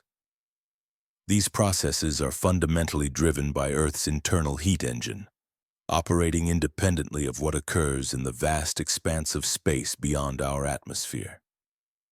They are the natural internal mechanisms that shape our planet's fiery landscape, unaffected by external cosmic influences. Yet the human mind has an innate tendency to seek connection, especially when faced with multiple unusual events happening within a compressed period. It is a cognitive instinct to weave disparate occurrences into a narrative, to find patterns where none may truly exist. Consider the recent passage of the 3IATLAS as it crossed Mars, an event shrouded in unexplained silence. At the same time, 3 luminous green comets appear in our night skies, each blazing with an almost surreal vibrancy. Simultaneously, the volcano Chatakar erupts with what many perceive as increased ferocity, and an asteroid narrowly skims past Earth at an altitude lower than that of some satellites orbiting just above us. Individually, these events are mundane or at worst explainable through natural phenomena. A volcanic eruption, a passing asteroid, a comet's appearance. These are familiar occurrences within the scope of planetary and cosmic activity. But when viewed collectively, they seem to form a pattern, a sequence of signals that some interpret as significant, demanding attention and interpretation. This collective impression creates a narrative thread that feels more profound than the sum of its parts, a pattern that compels us to seek meaning even when there may be none. This is the paradox of overlapping anomalies, the psychological engine that fuels both conspiracy theories and genuine scientific curiosity. Our minds struggle to distinguish between meaningful correlation and mere coincidence, between true underlying patterns and the illusions of pareidolia. Our tendency to perceive familiar shapes or signs in noise. The challenge lies not just in interpreting images but in understanding events, recognizing whether disparate phenomena are truly connected or are simply coincidental. Science provides tools to untangle this web. Statistical analysis to measure the likelihood of correlations, mechanistic models to simulate potential connections, and controlled experiments to test hypotheses. But these tools require access to data, transparent, open, and verifiable. When key events are cloaked in secrecy, when space agencies remain silent about observations they previously announced, and when the baseline of what is considered normal becomes contested, the capacity to separate signal from noise diminishes sharply. The clarity needed for sound analysis becomes muddled and suspicion grows. The activity surrounding Chattanooga exemplifies this dynamic, not because it is necessarily linked to the 3IATLAS, but because it illustrates how unrelated phenomena can become narratively entangled when people are primed to see connections. It demonstrates how modern live streaming and social media have transformed the flow of information, turning regional geological or atmospheric events into globally visible stories in real time. This digital immediacy invites interpretation from audiences lacking specialized knowledge or regional context, fueling speculation and forming new layers of meaning. This phenomenon underscores an even deeper truth, an inherent human desire for escalation and significance. There is an appetite to see these events as parts of a larger story, something that expands beyond the distant Mars to include our own home planet and our vulnerability within a dynamic solar system. Earth itself trembles because it remains geologically restless. Plates shift, volcanoes erupt, earthquakes strike, reminding us that our planet is still actively shaping itself after 4.5 billion years of cooling from its fiery origins. While the timing of these events appears coincidental, ash clouds rising into the atmosphere, reports of evacuations and disrupted flights, social media comments claiming that something big is happening. Such coincidences are often dismissed as mere chance until proven otherwise. Yet the feeling of inadequacy persists. The pattern seems too compelling to be dismissed outright, especially as the headlines and social narratives grow more urgent. The lesson may be that living on an active planet within a vibrant, unpredictable solar system requires us to accept a fundamental level of uncertainty. We must recognize that by pure happenstance, unusual events can cluster in time, creating a tapestry of anomalies that tempt us to weave them into a unified, overarching conspiracy. The natural complexity of Earth's geology, combined with the vast interconnected web of cosmic forces, means that sometimes anomalies simply align by chance, reminding us how difficult it is to distinguish genuine signals from noise amid the chaos. Perhaps the most profound lesson emerges from the silence that often accompanies institutional failures to communicate transparently. When authorities choose obscurity over clarity, when openness is replaced by deliberate withholding, it prompts individuals, whether curious citizens, independent analysts, or skeptical observers, to craft their own narratives. In the absence of official explanations, they instinctively seek patterns, connect dots, and fill gaps with their own interpretations. Some coherent, others far less so. This process underscores a fundamental truth. The quest for understanding is often driven as much by our need for certainty as by the evidence before us. The real challenge lies in striking a delicate balance, remaining skeptical enough to question yet open enough to accept that some mysteries may remain beyond immediate resolution. It is within this tension, between doubt and curiosity, that the pursuit of truth unfolds. Turning our gaze to a cosmic marvel, we find a striking illustration of nature's capacity for intricate grandeur. Messier 77, a giant elliptical galaxy situated 55 million light-years away. At its core lies an almost unimaginably powerful engine, a supermassive black hole whose mass exceeds that of our Sun by more than 6.5 billion times. This celestial behemoth devours surrounding matter with ferocious appetite, yet in a display of cosmic engineering it simultaneously ejects a jet, a luminous stream of particles and energy that extends thousands of light-years into the vast intergalactic medium. This jet is nothing short of astonishing. It remains remarkably straight, coherently organized, and seemingly purpose-built. Its stability and precision are powered by magnetic fields, twisted and amplified within swirling accretion disks that orbit perilously close to the black hole's event horizon. The James Webb Space Telescope, with its unparalleled infrared sensitivity and resolution, has captured the clearest images yet of this phenomenon. What it reveals are bright knots, shock fronts where particles are accelerated to near-light speeds, creating brilliant emissions that hint at intricate structures. Patterns that, while appearing deliberately engineered, are in fact natural. This imagery is not merely technical. It is breathtaking on an almost spiritual level, inspiring awe as it showcases the universe's capacity for complexity and order on scales that dwarf entire star clusters. The energy involved in such phenomena is staggering. The power of this jet could fuel billions of civilizations, and the structure's longevity, maintained actively over millions of years, speaks to a mastery that seems almost deliberate. It's a reminder that the universe, operating on scales and intensities far beyond human concerns, often produces forms and patterns that resemble human craftsmanship. Structures that appear meticulously designed, yet are entirely natural in origin.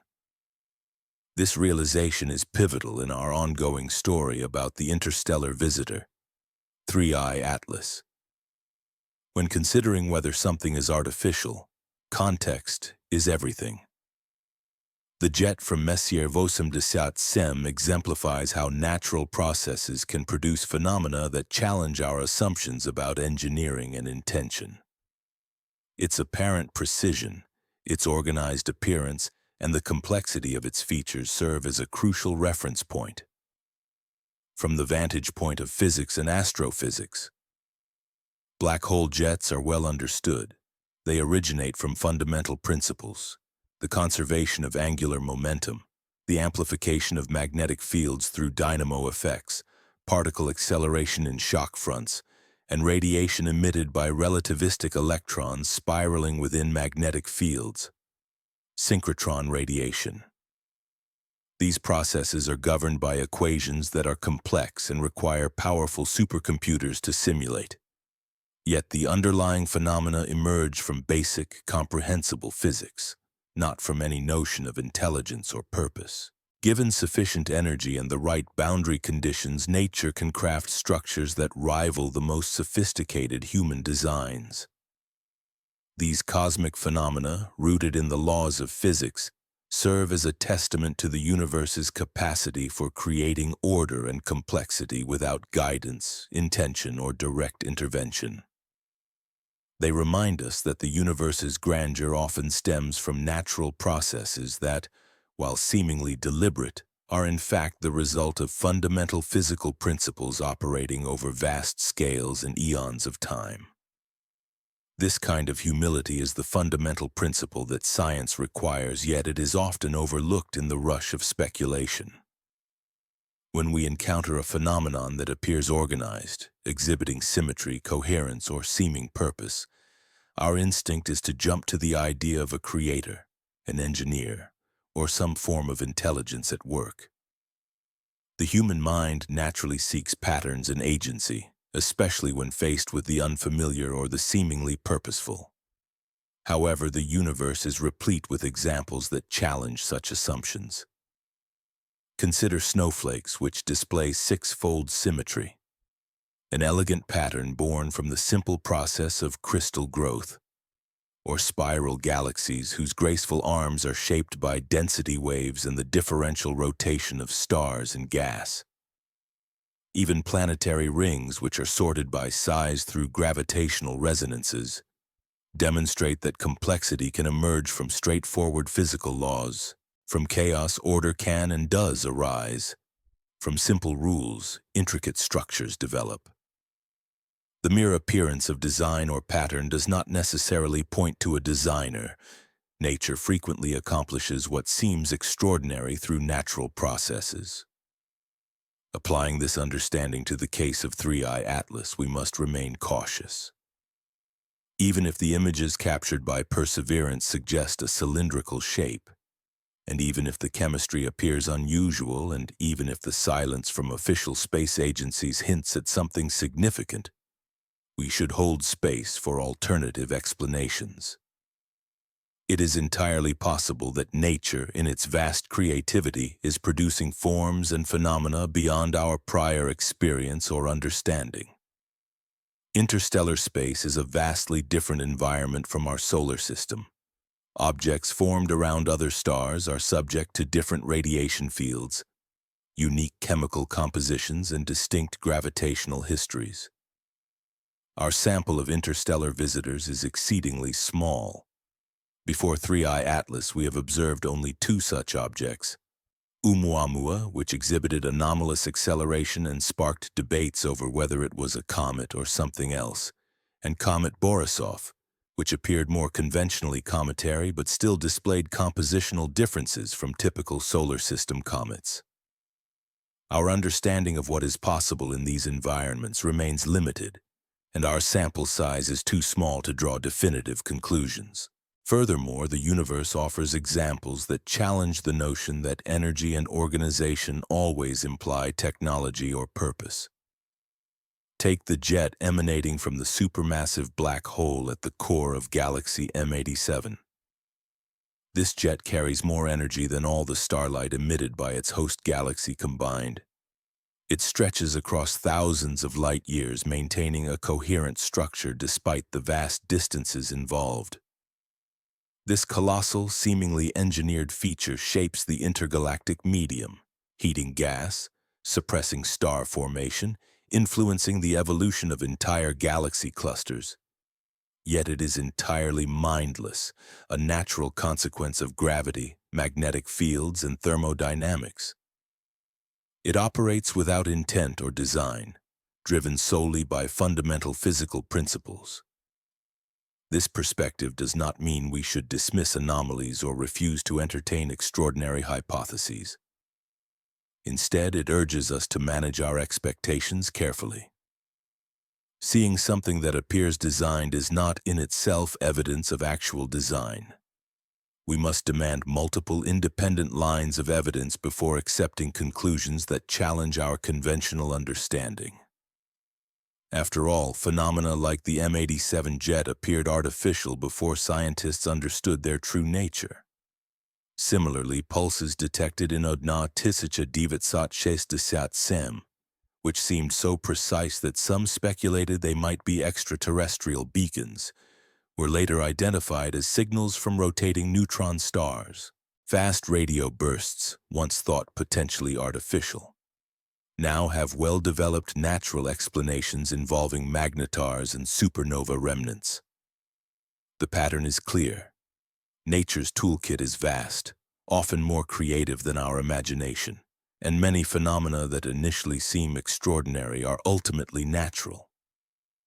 In the grand scope of the cosmos, the universe continually reminds us of its capacity for complexity and surprise, challenging the assumption that appearance equals purpose, or that organization necessarily indicates intelligence. Our task is to approach these mysteries with both curiosity and caution, recognizing that the universe's ingenuity often surpasses our current understanding, and that patience, rigorous evidence, and humility are essential in unraveling its secrets. Every era of astronomy encounters phenomena that push the boundaries of what we consider possible, sparking speculation about intelligence or advanced technology. Initially, these anomalies often challenge our understanding, prompting theories that they might be artificial constructs or signs of extraterrestrial engineering. However, as more data is gathered and our scientific models advance, many of these mysteries tend to resolve into natural explanations. This pattern underscores a vital principle. We should resist the temptation to jump to conclusions of artificiality simply because we lack immediate clarity. The crucial philosophical point here is that our universe is an astonishing realm, one capable of producing phenomena as extreme as black holes that devour stars and jets that stretch across entire galaxies. It is a universe governed by quantum mechanics, dictating the behavior of particles at the smallest scales, and by general relativity, which warps spacetime around massive objects. Complexity arises at every level, from the tiniest subatomic particles to the vastness of cosmic structures, through processes that do not require any guiding hand beyond the immutable laws of physics. To prematurely invoke design or intelligence before thoroughly exploring natural mechanisms is to underestimate the profound creative power embedded within those laws. At the same time, scientific inquiry demands an openness to new possibilities. If the evidence genuinely suggests artificiality, if natural explanations repeatedly fall short and the hypothesis of engineered origin makes testable predictions that are subsequently confirmed, then we must follow the data wherever it leads. Science is not about clinging to comforting beliefs. It is about continuously refining our understanding in the face of new evidence. The lessons from the M87 jet, a colossal outflow from a supermassive black hole, serve as a reminder. We should approach such phenomena with caution but not with closed minds. It teaches us to balance skepticism with curiosity, to remain receptive to extraordinary discoveries. As we await the data from Mars that could definitively clarify the nature of 3IATLAS, the jet from M87 exemplifies how the universe's true grandeur often surpasses our expectations. It urges us to recognize that the cosmos is filled with wonders, phenomena that challenge our intuition and stretch our sense of what is possible. Whether 3IATLAS ultimately joins the ranks of natural cosmic phenomena or reveals something truly unprecedented, it underscores that the universe remains a realm of astonishing complexity and beauty, more magnificent and stranger than we typically allow ourselves to imagine. Turning our gaze to Saturn's moon Enceladus, we find a world that whispers of profound possibilities beneath its icy shell. While Mars remains silent about its enigmatic interstellar visitor, Enceladus shouts of something potentially more significant: the presence of active, accessible chemistry that hints at life's potential. Beneath the thick ice crust, cracks and geysers erupt, ejecting material from a vast hidden ocean that encircles the moon's interior. Recent analyses published in the journal Nature Astronomy reveal that ice grains collected during past flybys, though only recently fully examined, contain complex organic molecules. These are not mere simple carbon compounds. They are larger, more intricate structures involving nitrogen, oxygen, and multiple carbon atoms bonded in ways that suggest a high degree of chemical sophistication. These molecules are the building blocks of amino acids, the fundamental components of proteins, and the precursors to the molecular machinery that sustains life as we understand it. Enceladus is tiny, just about 500 kilometers in diameter, small enough to fit comfortably within the borders of Texas. Its surface is a brilliant reflective sheet of frozen water ice, maintaining temperatures around -200 degrees Celsius. Yet beneath this icy exterior lies a dynamic, potentially habitable environment, fueling ongoing chemical reactions that could support microbial life. Beneath the shimmering veneer of ice, heated and stirred by the relentless tug of Saturn's gravitational embrace, lies an immense hidden ocean of liquid water. We are certain of its existence because we observe its contents erupting through fractures at the moon's south pole, a spectacular display of nature's hidden activity.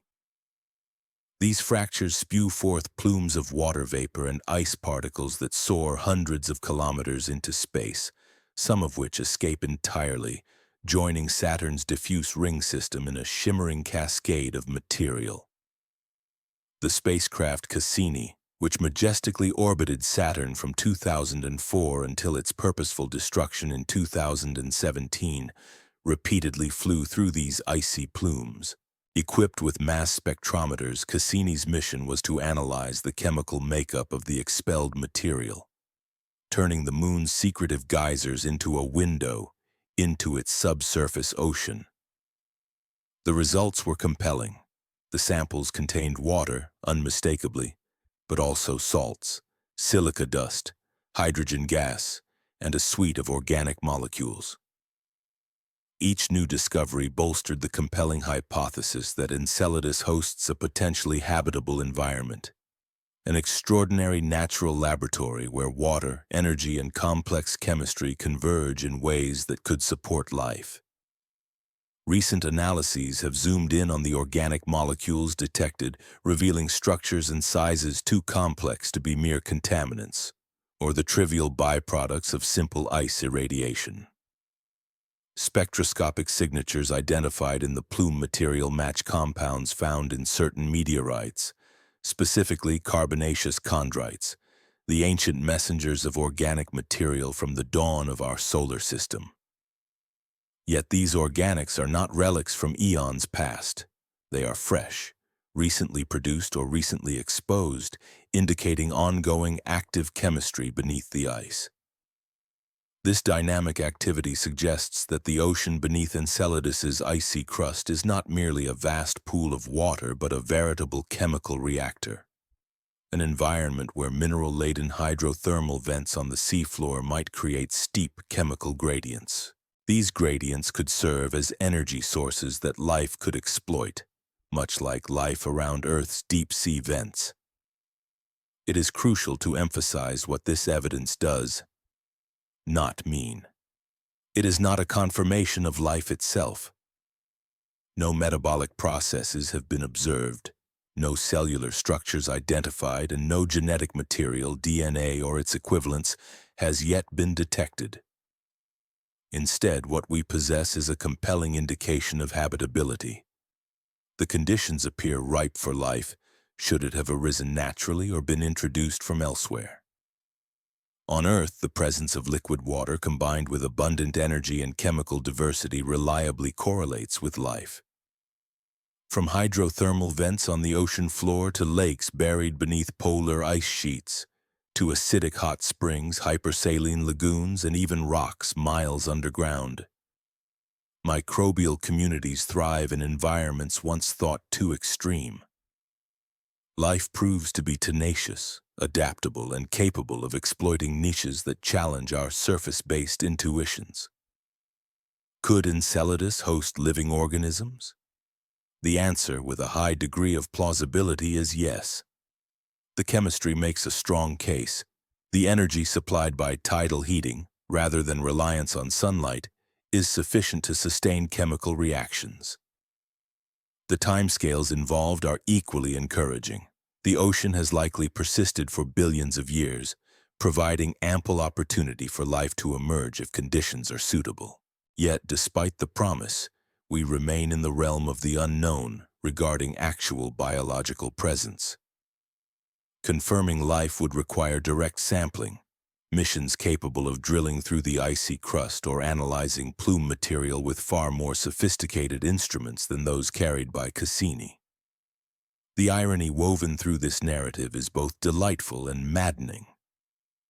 Space agencies openly discuss the potential for life-friendly chemistry on Enceladus, publishing papers in prestigious journals, holding press conferences celebrating the detection of complex organics.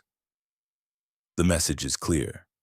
They recognize the significance of these findings. Yet when it comes to the crucial next step, the direct detection of life, the silence persists. No missions are currently en route to definitively explore these possibilities further, and no new data has yet emerged to confirm or refute the tantalizing hints of habitability. The gap between what we know and what we need to know remains painfully wide. This situation exemplifies the profound challenge at the heart of astrobiology. While the environment appears conducive to life, proof remains elusive. The scientific community and space agencies acknowledge the promise. Indeed, they herald it publicly. Yet the ongoing silence about direct evidence underscores a sobering truth. Confirming life beyond Earth is extraordinarily difficult, requiring cautious, deliberate exploration. The evidence we have is compelling but indirect, a mosaic of clues pointing toward the possibility of habitability but falling short of definitive proof. As we stand at this threshold, we are reminded that the universe's capacity for creating environments where life might flourish is vast and astonishing. Yet our ability to observe and verify remains constrained by technology, resources, and cautious scientific prudence. In essence, Enceladus continues to whisper its secrets of active chemistry, of potential habitats, while Enceladus stands as a compelling candidate, a world we are compelled to explore, potentially harboring the very conditions that gave rise to life, a discovery that would fundamentally transform our understanding of biology and reshape philosophical perspectives about our place in the cosmos. Despite this, the same space agencies that emphasize the importance of Enceladus's potential remain inexplicably silent about imagery from Mars taken during the recent flyby of the interstellar object known as 3IATLAS. They have not only withheld images they had previously announced they would share, but have also maintained a silence that fuels suspicion and ignites speculation among the public and scientific communities alike. This stark contrast in transparency raises a fundamental question. Why such selective openness? Perhaps the explanation lies in the nature of what each discovery represents. Discovering microbial life beneath Enceladus's icy crust, though profoundly significant, would likely be seen as an extraordinary but comprehensible scientific breakthrough, one that confirms that life can emerge wherever the right conditions exist. It would suggest that the universe is teeming with biology, that our planet is not unique in hosting life, yet it would be a form of life that we can study, analyze, and understand. Such a discovery would reinforce the idea that life is a natural consequence of environmental conditions, a phenomenon that does not threaten our technological dominance or challenge our self-conception as the universe's apex intelligence. It would be fascinating, yes, but ultimately non-threatening, a discovery that fits within our existing frameworks of understanding. In stark contrast, an interstellar visitor displaying artificial, potentially technological characteristics would be entirely different. This would not be a form of life emerging through natural processes, but rather an artifact, an alien technology that found us traversing the cosmos and passing through our solar system. It would demonstrate capabilities far beyond our own, capabilities we cannot yet match or even fully comprehend.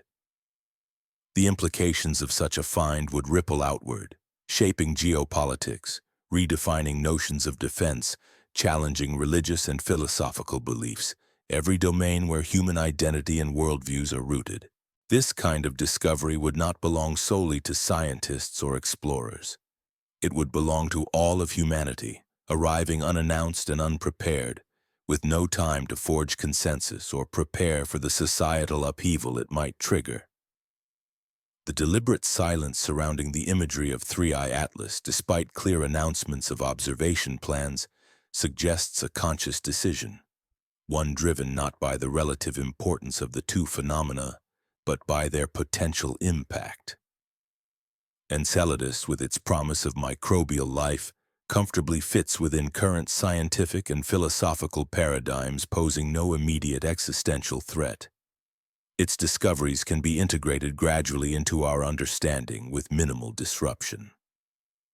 Conversely, the possibility that the interstellar object might be an artifact, something that defies natural explanation, threatens to upend those paradigms entirely, forcing a reevaluation of humanity's assumptions about our uniqueness and technological primacy. Though this reasoning is speculative, it aligns more closely with the available facts than any alternative explanation. The contrast in transparency serves as a stark reminder. Our solar system is not a dead, inert collection of cold rocks orbiting a star, but a vibrant, chemically active environment, one that we are only beginning to understand. Moons like Europa, with its subsurface ocean, and Titan, with its lakes of liquid methane and complex organic chemistry, further underscore the richness of environments that could potentially support life or host phenomena beyond our current grasp. Mars itself may harbor habitable niches, deep aquifers or icy deposits, where microbial life could persist despite surface harshness. The fact that agencies are open about some discoveries while remaining silent about others hints at a complex decision-making calculus, a process of categorizing information into what is deemed safe to share and what requires further scrutiny. Understanding this internal logic and attempting to decode the criteria that determine which findings are publicly released and which are withheld is just as vital as interpreting the discoveries themselves. It reveals a layered approach, one that balances scientific openness with strategic discretion. Yet to the outside observer, it often appears arbitrary or deliberately opaque. In essence, unraveling this calculus involves more than tracking data and images. It requires insight into the priorities, fears, and strategic considerations underpinning agency decisions. Recognizing the patterns behind what is disclosed and what remains hidden can offer a deeper understanding of the broader context, one where the pursuit of knowledge is intertwined with political, military, and societal concerns. Only by reverse engineering these decision frameworks can we begin to grasp the true reasons behind the selective transparency, or opacity, that characterizes humanity's current engagement with the cosmos. For the moment, it's vital to acknowledge and celebrate the discoveries made beneath the icy crust of Enceladus. These findings exemplify how science should be conducted, meticulously, transparently, and with integrity. Careful analysis, rigorous peer review, open publication of data, and clear, honest communication about what is known and what remains uncertain set a standard that we ought to uphold.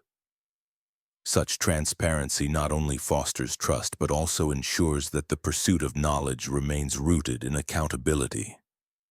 These exemplary practices should serve as a benchmark against which we can evaluate the ongoing situation surrounding the mysterious object known as 3IATLAS.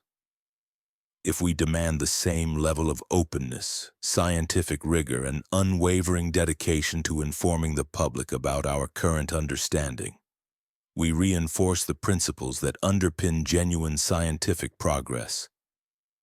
For only through transparency can we truly assess, debate, and ultimately understand what these enigmatic signals and images might signify. And it's crucial to remember: if life can emerge in the hidden ocean beneath the icy shell of Enceladus, an environment heated by gravitational tidal forces, then the universe is far more unpredictable and extraordinary than our conventional notions often suggest. The remarkable chemistry that can transform into biology in environments we once considered inhospitable challenges the very limits of our imagination. Just a single generation ago, the idea that complex organic molecules could be active and accessible in extraterrestrial settings was purely theoretical. Now, evidence increasingly suggests that the universe's capacity for producing life, or at least the building blocks of life, is far more widespread and profound than we previously believed. Turning our attention to the perplexing 3IATLAS mystery, we confront a startling example of how easily something so insignificant in cosmic terms can slip completely under our radar. Imagine a typical Tuesday afternoon with most of Earth's population going about their daily routines, blissfully unaware of the danger lurking just above them.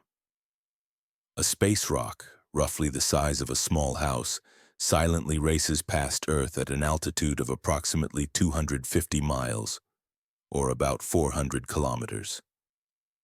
This places it firmly within the orbit range of the International Space Station and among the many satellites that serve as our modern infrastructure. This object, designated asteroid 2025 TF, was identified only hours after its closest approach, detected by survey telescopes specifically designed to catch such objects, yet not always with enough lead time to issue warnings. The numbers involved are sobering. 400 kilometers may seem distant, but in the vastness of space, it's practically a mere rounding error. This is the altitude where space shuttles once flew and where numerous commercial and scientific satellites operate daily. What makes this close encounter truly unsettling is that it was not a distant flyby observed from millions of miles away. It was a near miss. An object that could have intersected Earth's atmosphere if its trajectory had been just a little different. Had it done so, it could have delivered an explosive force equivalent to multiple atomic bombs, devastating any populated area in its path. The real shock, however, lies in how close we came to disaster without even realizing it. The asteroid's size, perhaps 10 to 20 meters across depending on its composition and reflectivity, places it in a category that is notoriously difficult to detect. These smaller objects often approach from directions that are challenging for ground-based telescopes to observe, particularly when they come from the bright glare of the daytime sky or near the sun, rendering them effectively invisible to traditional systems. Our detection capabilities are steadily improving. Catalogs are growing, detection rates are rising, and technological advances are enabling us to spot more objects than ever before. Yet gaps remain, blind spots where objects can slip through unnoticed until they are already past us or, worse, entering Earth's atmosphere. Consider the Chelyabinsk meteor of 2013, a 20-meter object that exploded over Russia with an energy release comparable to about 400 kilotons of TNT. The resulting shockwave shattered windows across a city, injured over 1,000 people, and stunned the world with dashboard camera footage of a fireball brighter than the sun. What's most alarming about that event is that it caught us completely off guard. There was no warning, no precursor signal, no early detection, just an unexpected flash in the sky followed minutes later by the destructive shockwave. We did not see it coming, and the recent near miss with asteroid 2025 TF underscores that, despite ongoing improvements, our planetary defense systems still have significant vulnerabilities. Asteroid 2025 TF stands as a stark reminder of the inherent dangers woven into the fabric of our existence within a bustling solar system. It echoes the fate of objects like Chelyabinsk, unexpected visitors that emerge suddenly from the darkness, catching us off guard and underscoring the fragile line between safety and catastrophe. The reality is straightforward yet unsettling. Our planet shares its celestial neighborhood with countless fragments of debris, some benign and harmless, others potentially capable of wreaking havoc on a regional or even global scale. The challenge lies in how easily we can overlook or miss these cosmic hazards. The primary reason such objects often evade our detection is rooted in their diminutive size, their incredible speeds, sometimes kilometers per second, and the unfavorable geometries that occur when they approach us. Detecting them relies heavily on the reflection of sunlight, which must bounce off their surfaces and back toward our telescopes. When objects approach from the sunward direction, they become almost invisible to us, concealed against the blinding brilliance of the sun, only revealing themselves as they pass into the shadowed darkness of space. This phenomenon is deeply influenced by what astronomers call the phase angle, the angle formed between the sun, the object, and the observer, which significantly impacts how bright these objects appear. An asteroid approaching Earth could be thousands of times fainter than when it recedes, merely because of the way sunlight illuminates it at different points in its trajectory. Add to this the complication of speed. These small bodies traverse the sky at such rapid velocities that they can cross the field of view of a telescope in mere seconds or minutes. To catch such fleeting visitors requires sophisticated, automated detection systems capable of distinguishing genuine moving objects amid a backdrop of stars and cosmic noise.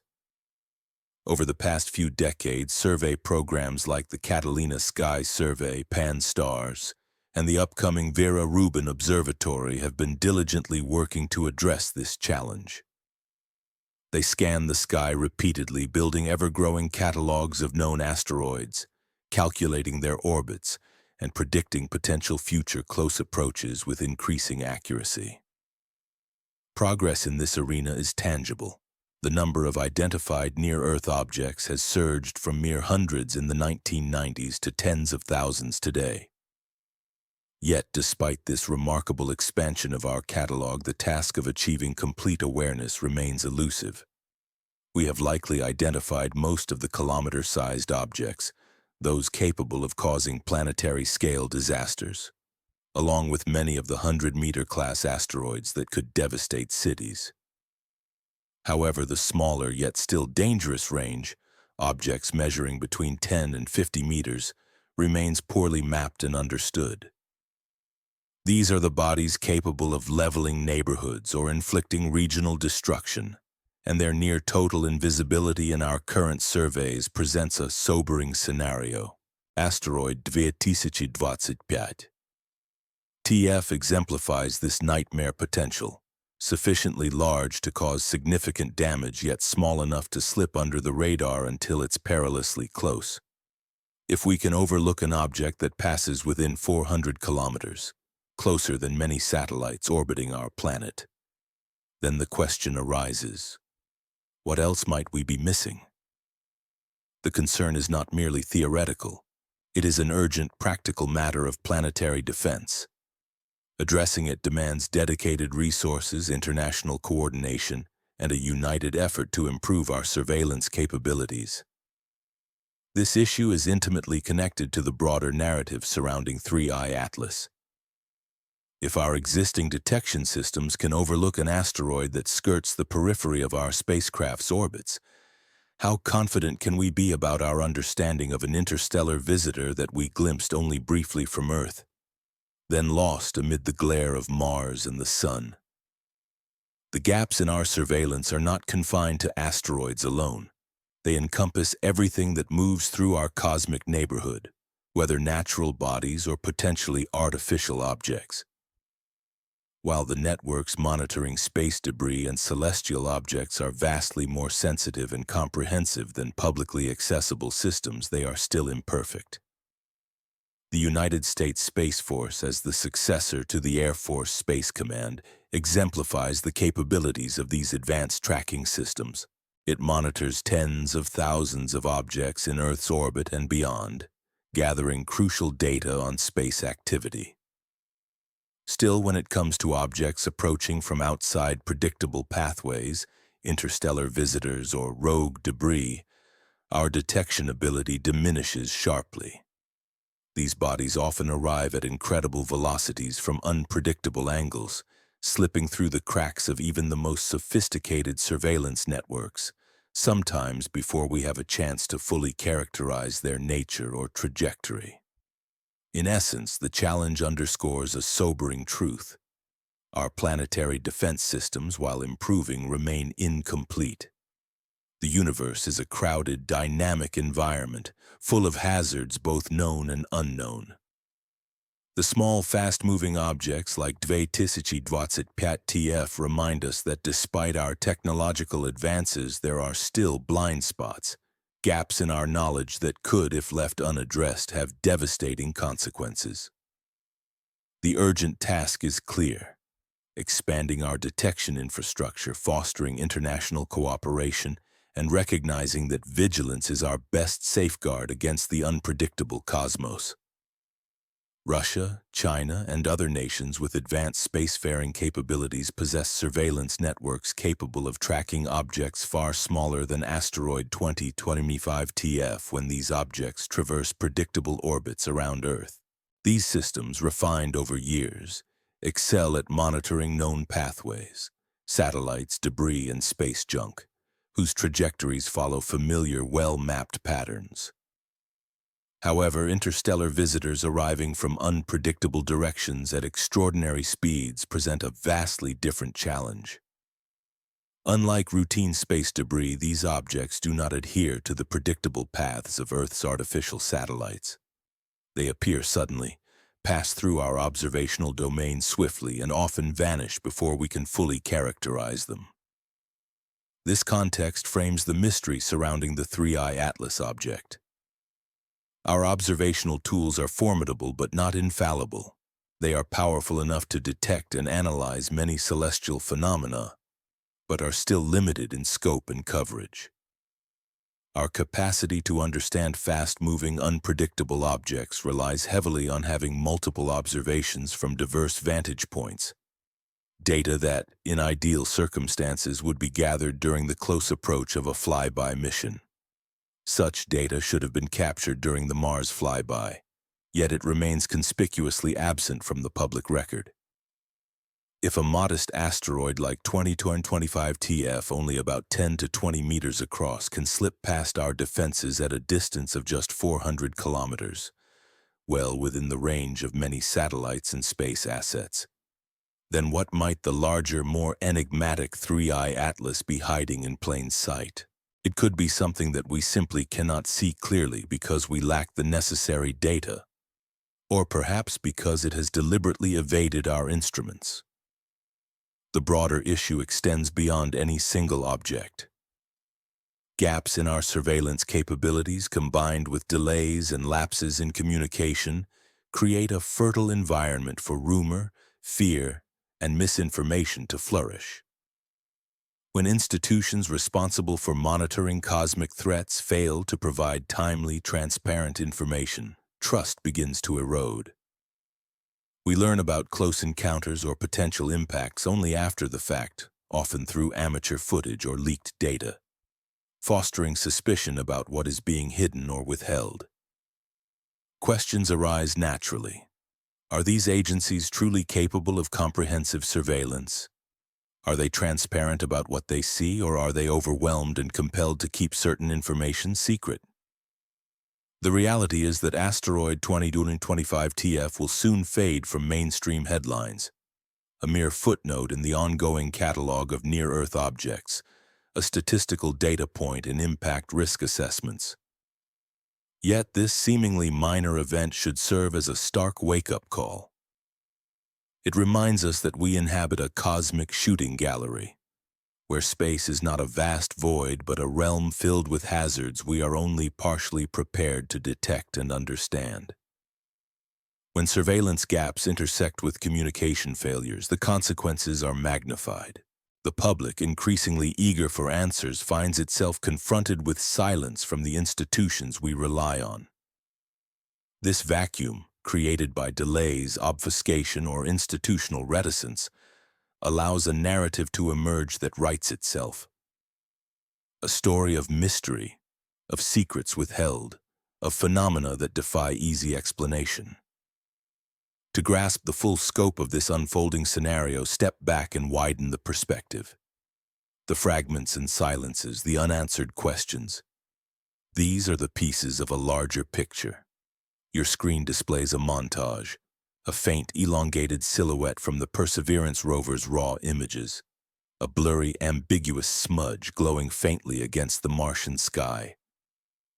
Nearby, 3 luminous green comets streak across Earth's pre-dawn darkness, separate yet connected through their timing and shared hue. In the background, the majestic jet of the galaxy M87 extends over 55 million light-years, a cosmic fire hose of energy and matter, a structure that challenges our imagination with its scale and coherence, reminding us that nature constructs phenomena that often surpass our most ambitious designs. Close to home, the icy moon Enceladus, tiny yet significant, harbors an ocean beneath its frozen shell.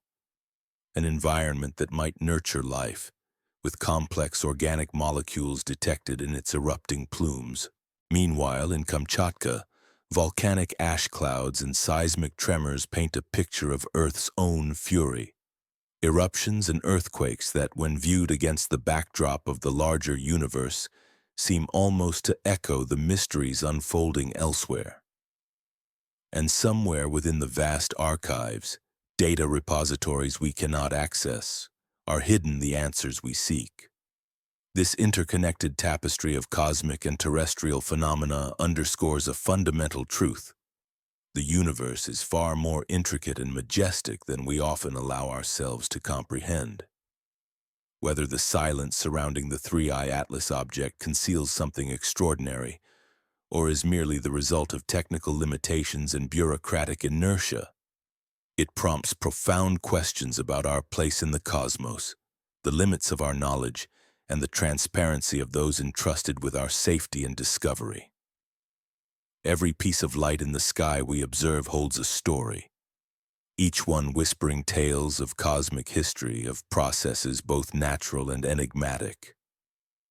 The comets, shimmering with ice and carbon, recount epochs of formation billions of years ago, their journeys only recently disturbed enough to bring them into our view.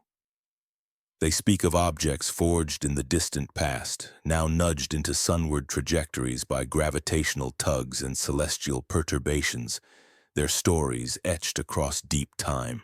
Meanwhile, the asteroid that narrowly slipped past Earth at satellite altitude narrates a different tale, one of near misses and gaps in our surveillance, highlighting how a universe indifferent to human presence can still surprise us. Its fleeting passage underscores our vulnerability, reminding us that despite our technology, space remains a realm where objects can come far too close without warning. Enceladus, with its concealed oceans and intricate chemistry, tells a story of hidden worlds and potentialities. Oceans beneath ice shells that may harbor the ingredients for life, environments we are just beginning to understand and explore. Its icy surface masks a complex interior, a chemical laboratory that hints at possibilities far beyond our current knowledge. The jet of the galaxy M87 extending across millions of light-years speaks of energy and gravity, of the universe's grand capacity for power and structure, operating without intent, driven by fundamental physical laws. Its organized, coherent stream of particles exemplifies nature's ability to produce phenomena that appear engineered, yet are born from cosmic forces acting at scales and intensities that challenge our understanding. And then there is 3IATLAS. Its story remains incomplete, suspended in a liminal space between observation and revelation. Data has been collected, yet the full picture remains hidden, concealed behind a wall of silence erected by the space agencies entrusted with uncovering its nature. Whether this silence stems from caution, coordination, bureaucratic inertia, or something more deliberate, we cannot say for certain. This absence of voices has, however, spurred a proliferation of other narratives and interpretations, each vying to fill the void. The fundamental question that looms over everything is no longer what 3IATLAS truly is. Instead, it is, who holds the power to decide when the truth is revealed? And why do those decision-makers believe silence serves their interest better than openness? Science at its core depends on transparency, the free exchange of data, the verification and challenge by independent researchers, the collective pursuit of understanding. When that openness is compromised, when official observations are announced but the corresponding data is withheld, when institutions that normally compete for recognition suddenly unify in silence, we are confronted with a troubling reality. The machinery of discovery can also serve as a mechanism of control. Perhaps the images from Mars show exactly what we expect.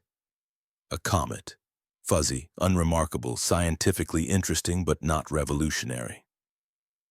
Maybe the silence reflects the routine friction of large bureaucracies where data takes time to validate and release, a mundane delay in a complex process.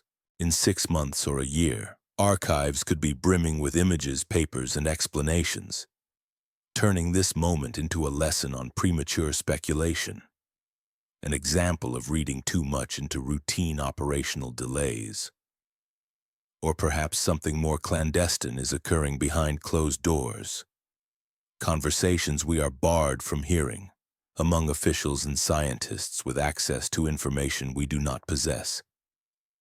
Maybe the images depict structures that defy current categories, or the chemistry is stranger than early reports indicated. It's possible that defense sensors with their advanced capabilities detected anomalies beyond the reach of civilian instruments, prompting a quiet, collective decision to handle the matter with utmost caution, careful coordination, and deliberate preparation before any public disclosure. The truth is, we simply do not know. That humility, acknowledging the limits of our knowledge, is the honest, scientifically rigorous stance.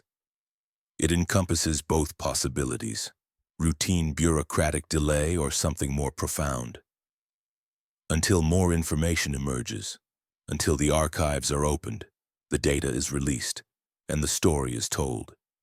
We remain in a state of suspended uncertainty, balancing between what is and what might be. We remain in the dark because those who possess the knowledge have chosen to withhold it from us.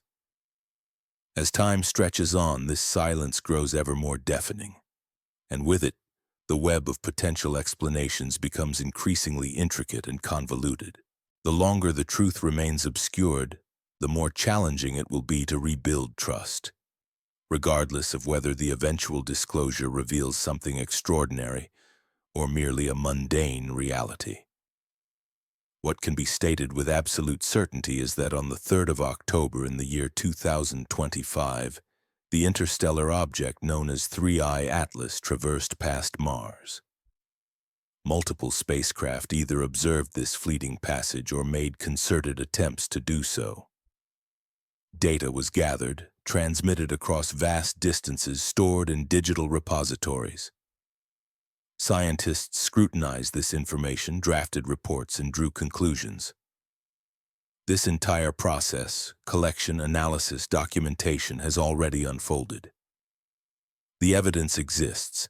It is stored on servers, embedded within databases, confined within classified or proprietary archives, patiently awaiting either eventual release, accidental leak, or the inexorable passage of time to render it accessible to the public. Meanwhile, the object itself, oblivious to our debates and unbothered by our questions, continues its relentless journey along a hyperbolic trajectory away from the Sun. It will soon pass beyond Neptune's orbit, beyond the icy reaches of the Kuiper Belt, and into the vast expanse of interstellar space, never to return. As it distances itself, the possibility of future observations diminishes, making it increasingly difficult to gather definitive data. As it fades into the darkness that separates stars, our chance to understand or even glimpse its true nature slips further away. If we have indeed missed our moment, if the flyby of Mars was a once-in-a-lifetime opportunity, now irretrievably lost due to silence or secrecy, then the window for discovery has nearly closed forever.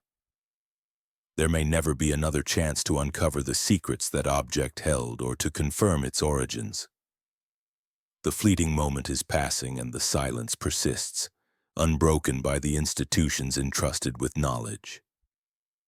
Every glimmer in the night sky carries a story, one that could be told openly or hidden away. The difference lies not in the sky itself, but in the choices made by those who control the flow of information. Some stories are shared, illuminating the unknown. Others are kept in shadows, their truths concealed. And in the disparity between what is revealed and what is hidden, perhaps more is revealed about the storytellers than about the universe they observe. Now we are left wandering in uncertainty, caught between curiosity and frustration, compelled to speculate and to demand answers that may never arrive. We are tasked with watching the silence intensify, trying to interpret its subtle textures and discerning why those with the power to shed light seem content to darken the sky instead. The unanswered questions linger, heavy with implication, as we confront the unsettling reality that the true story may remain forever out of reach, hidden behind a curtain of deliberate obscurity.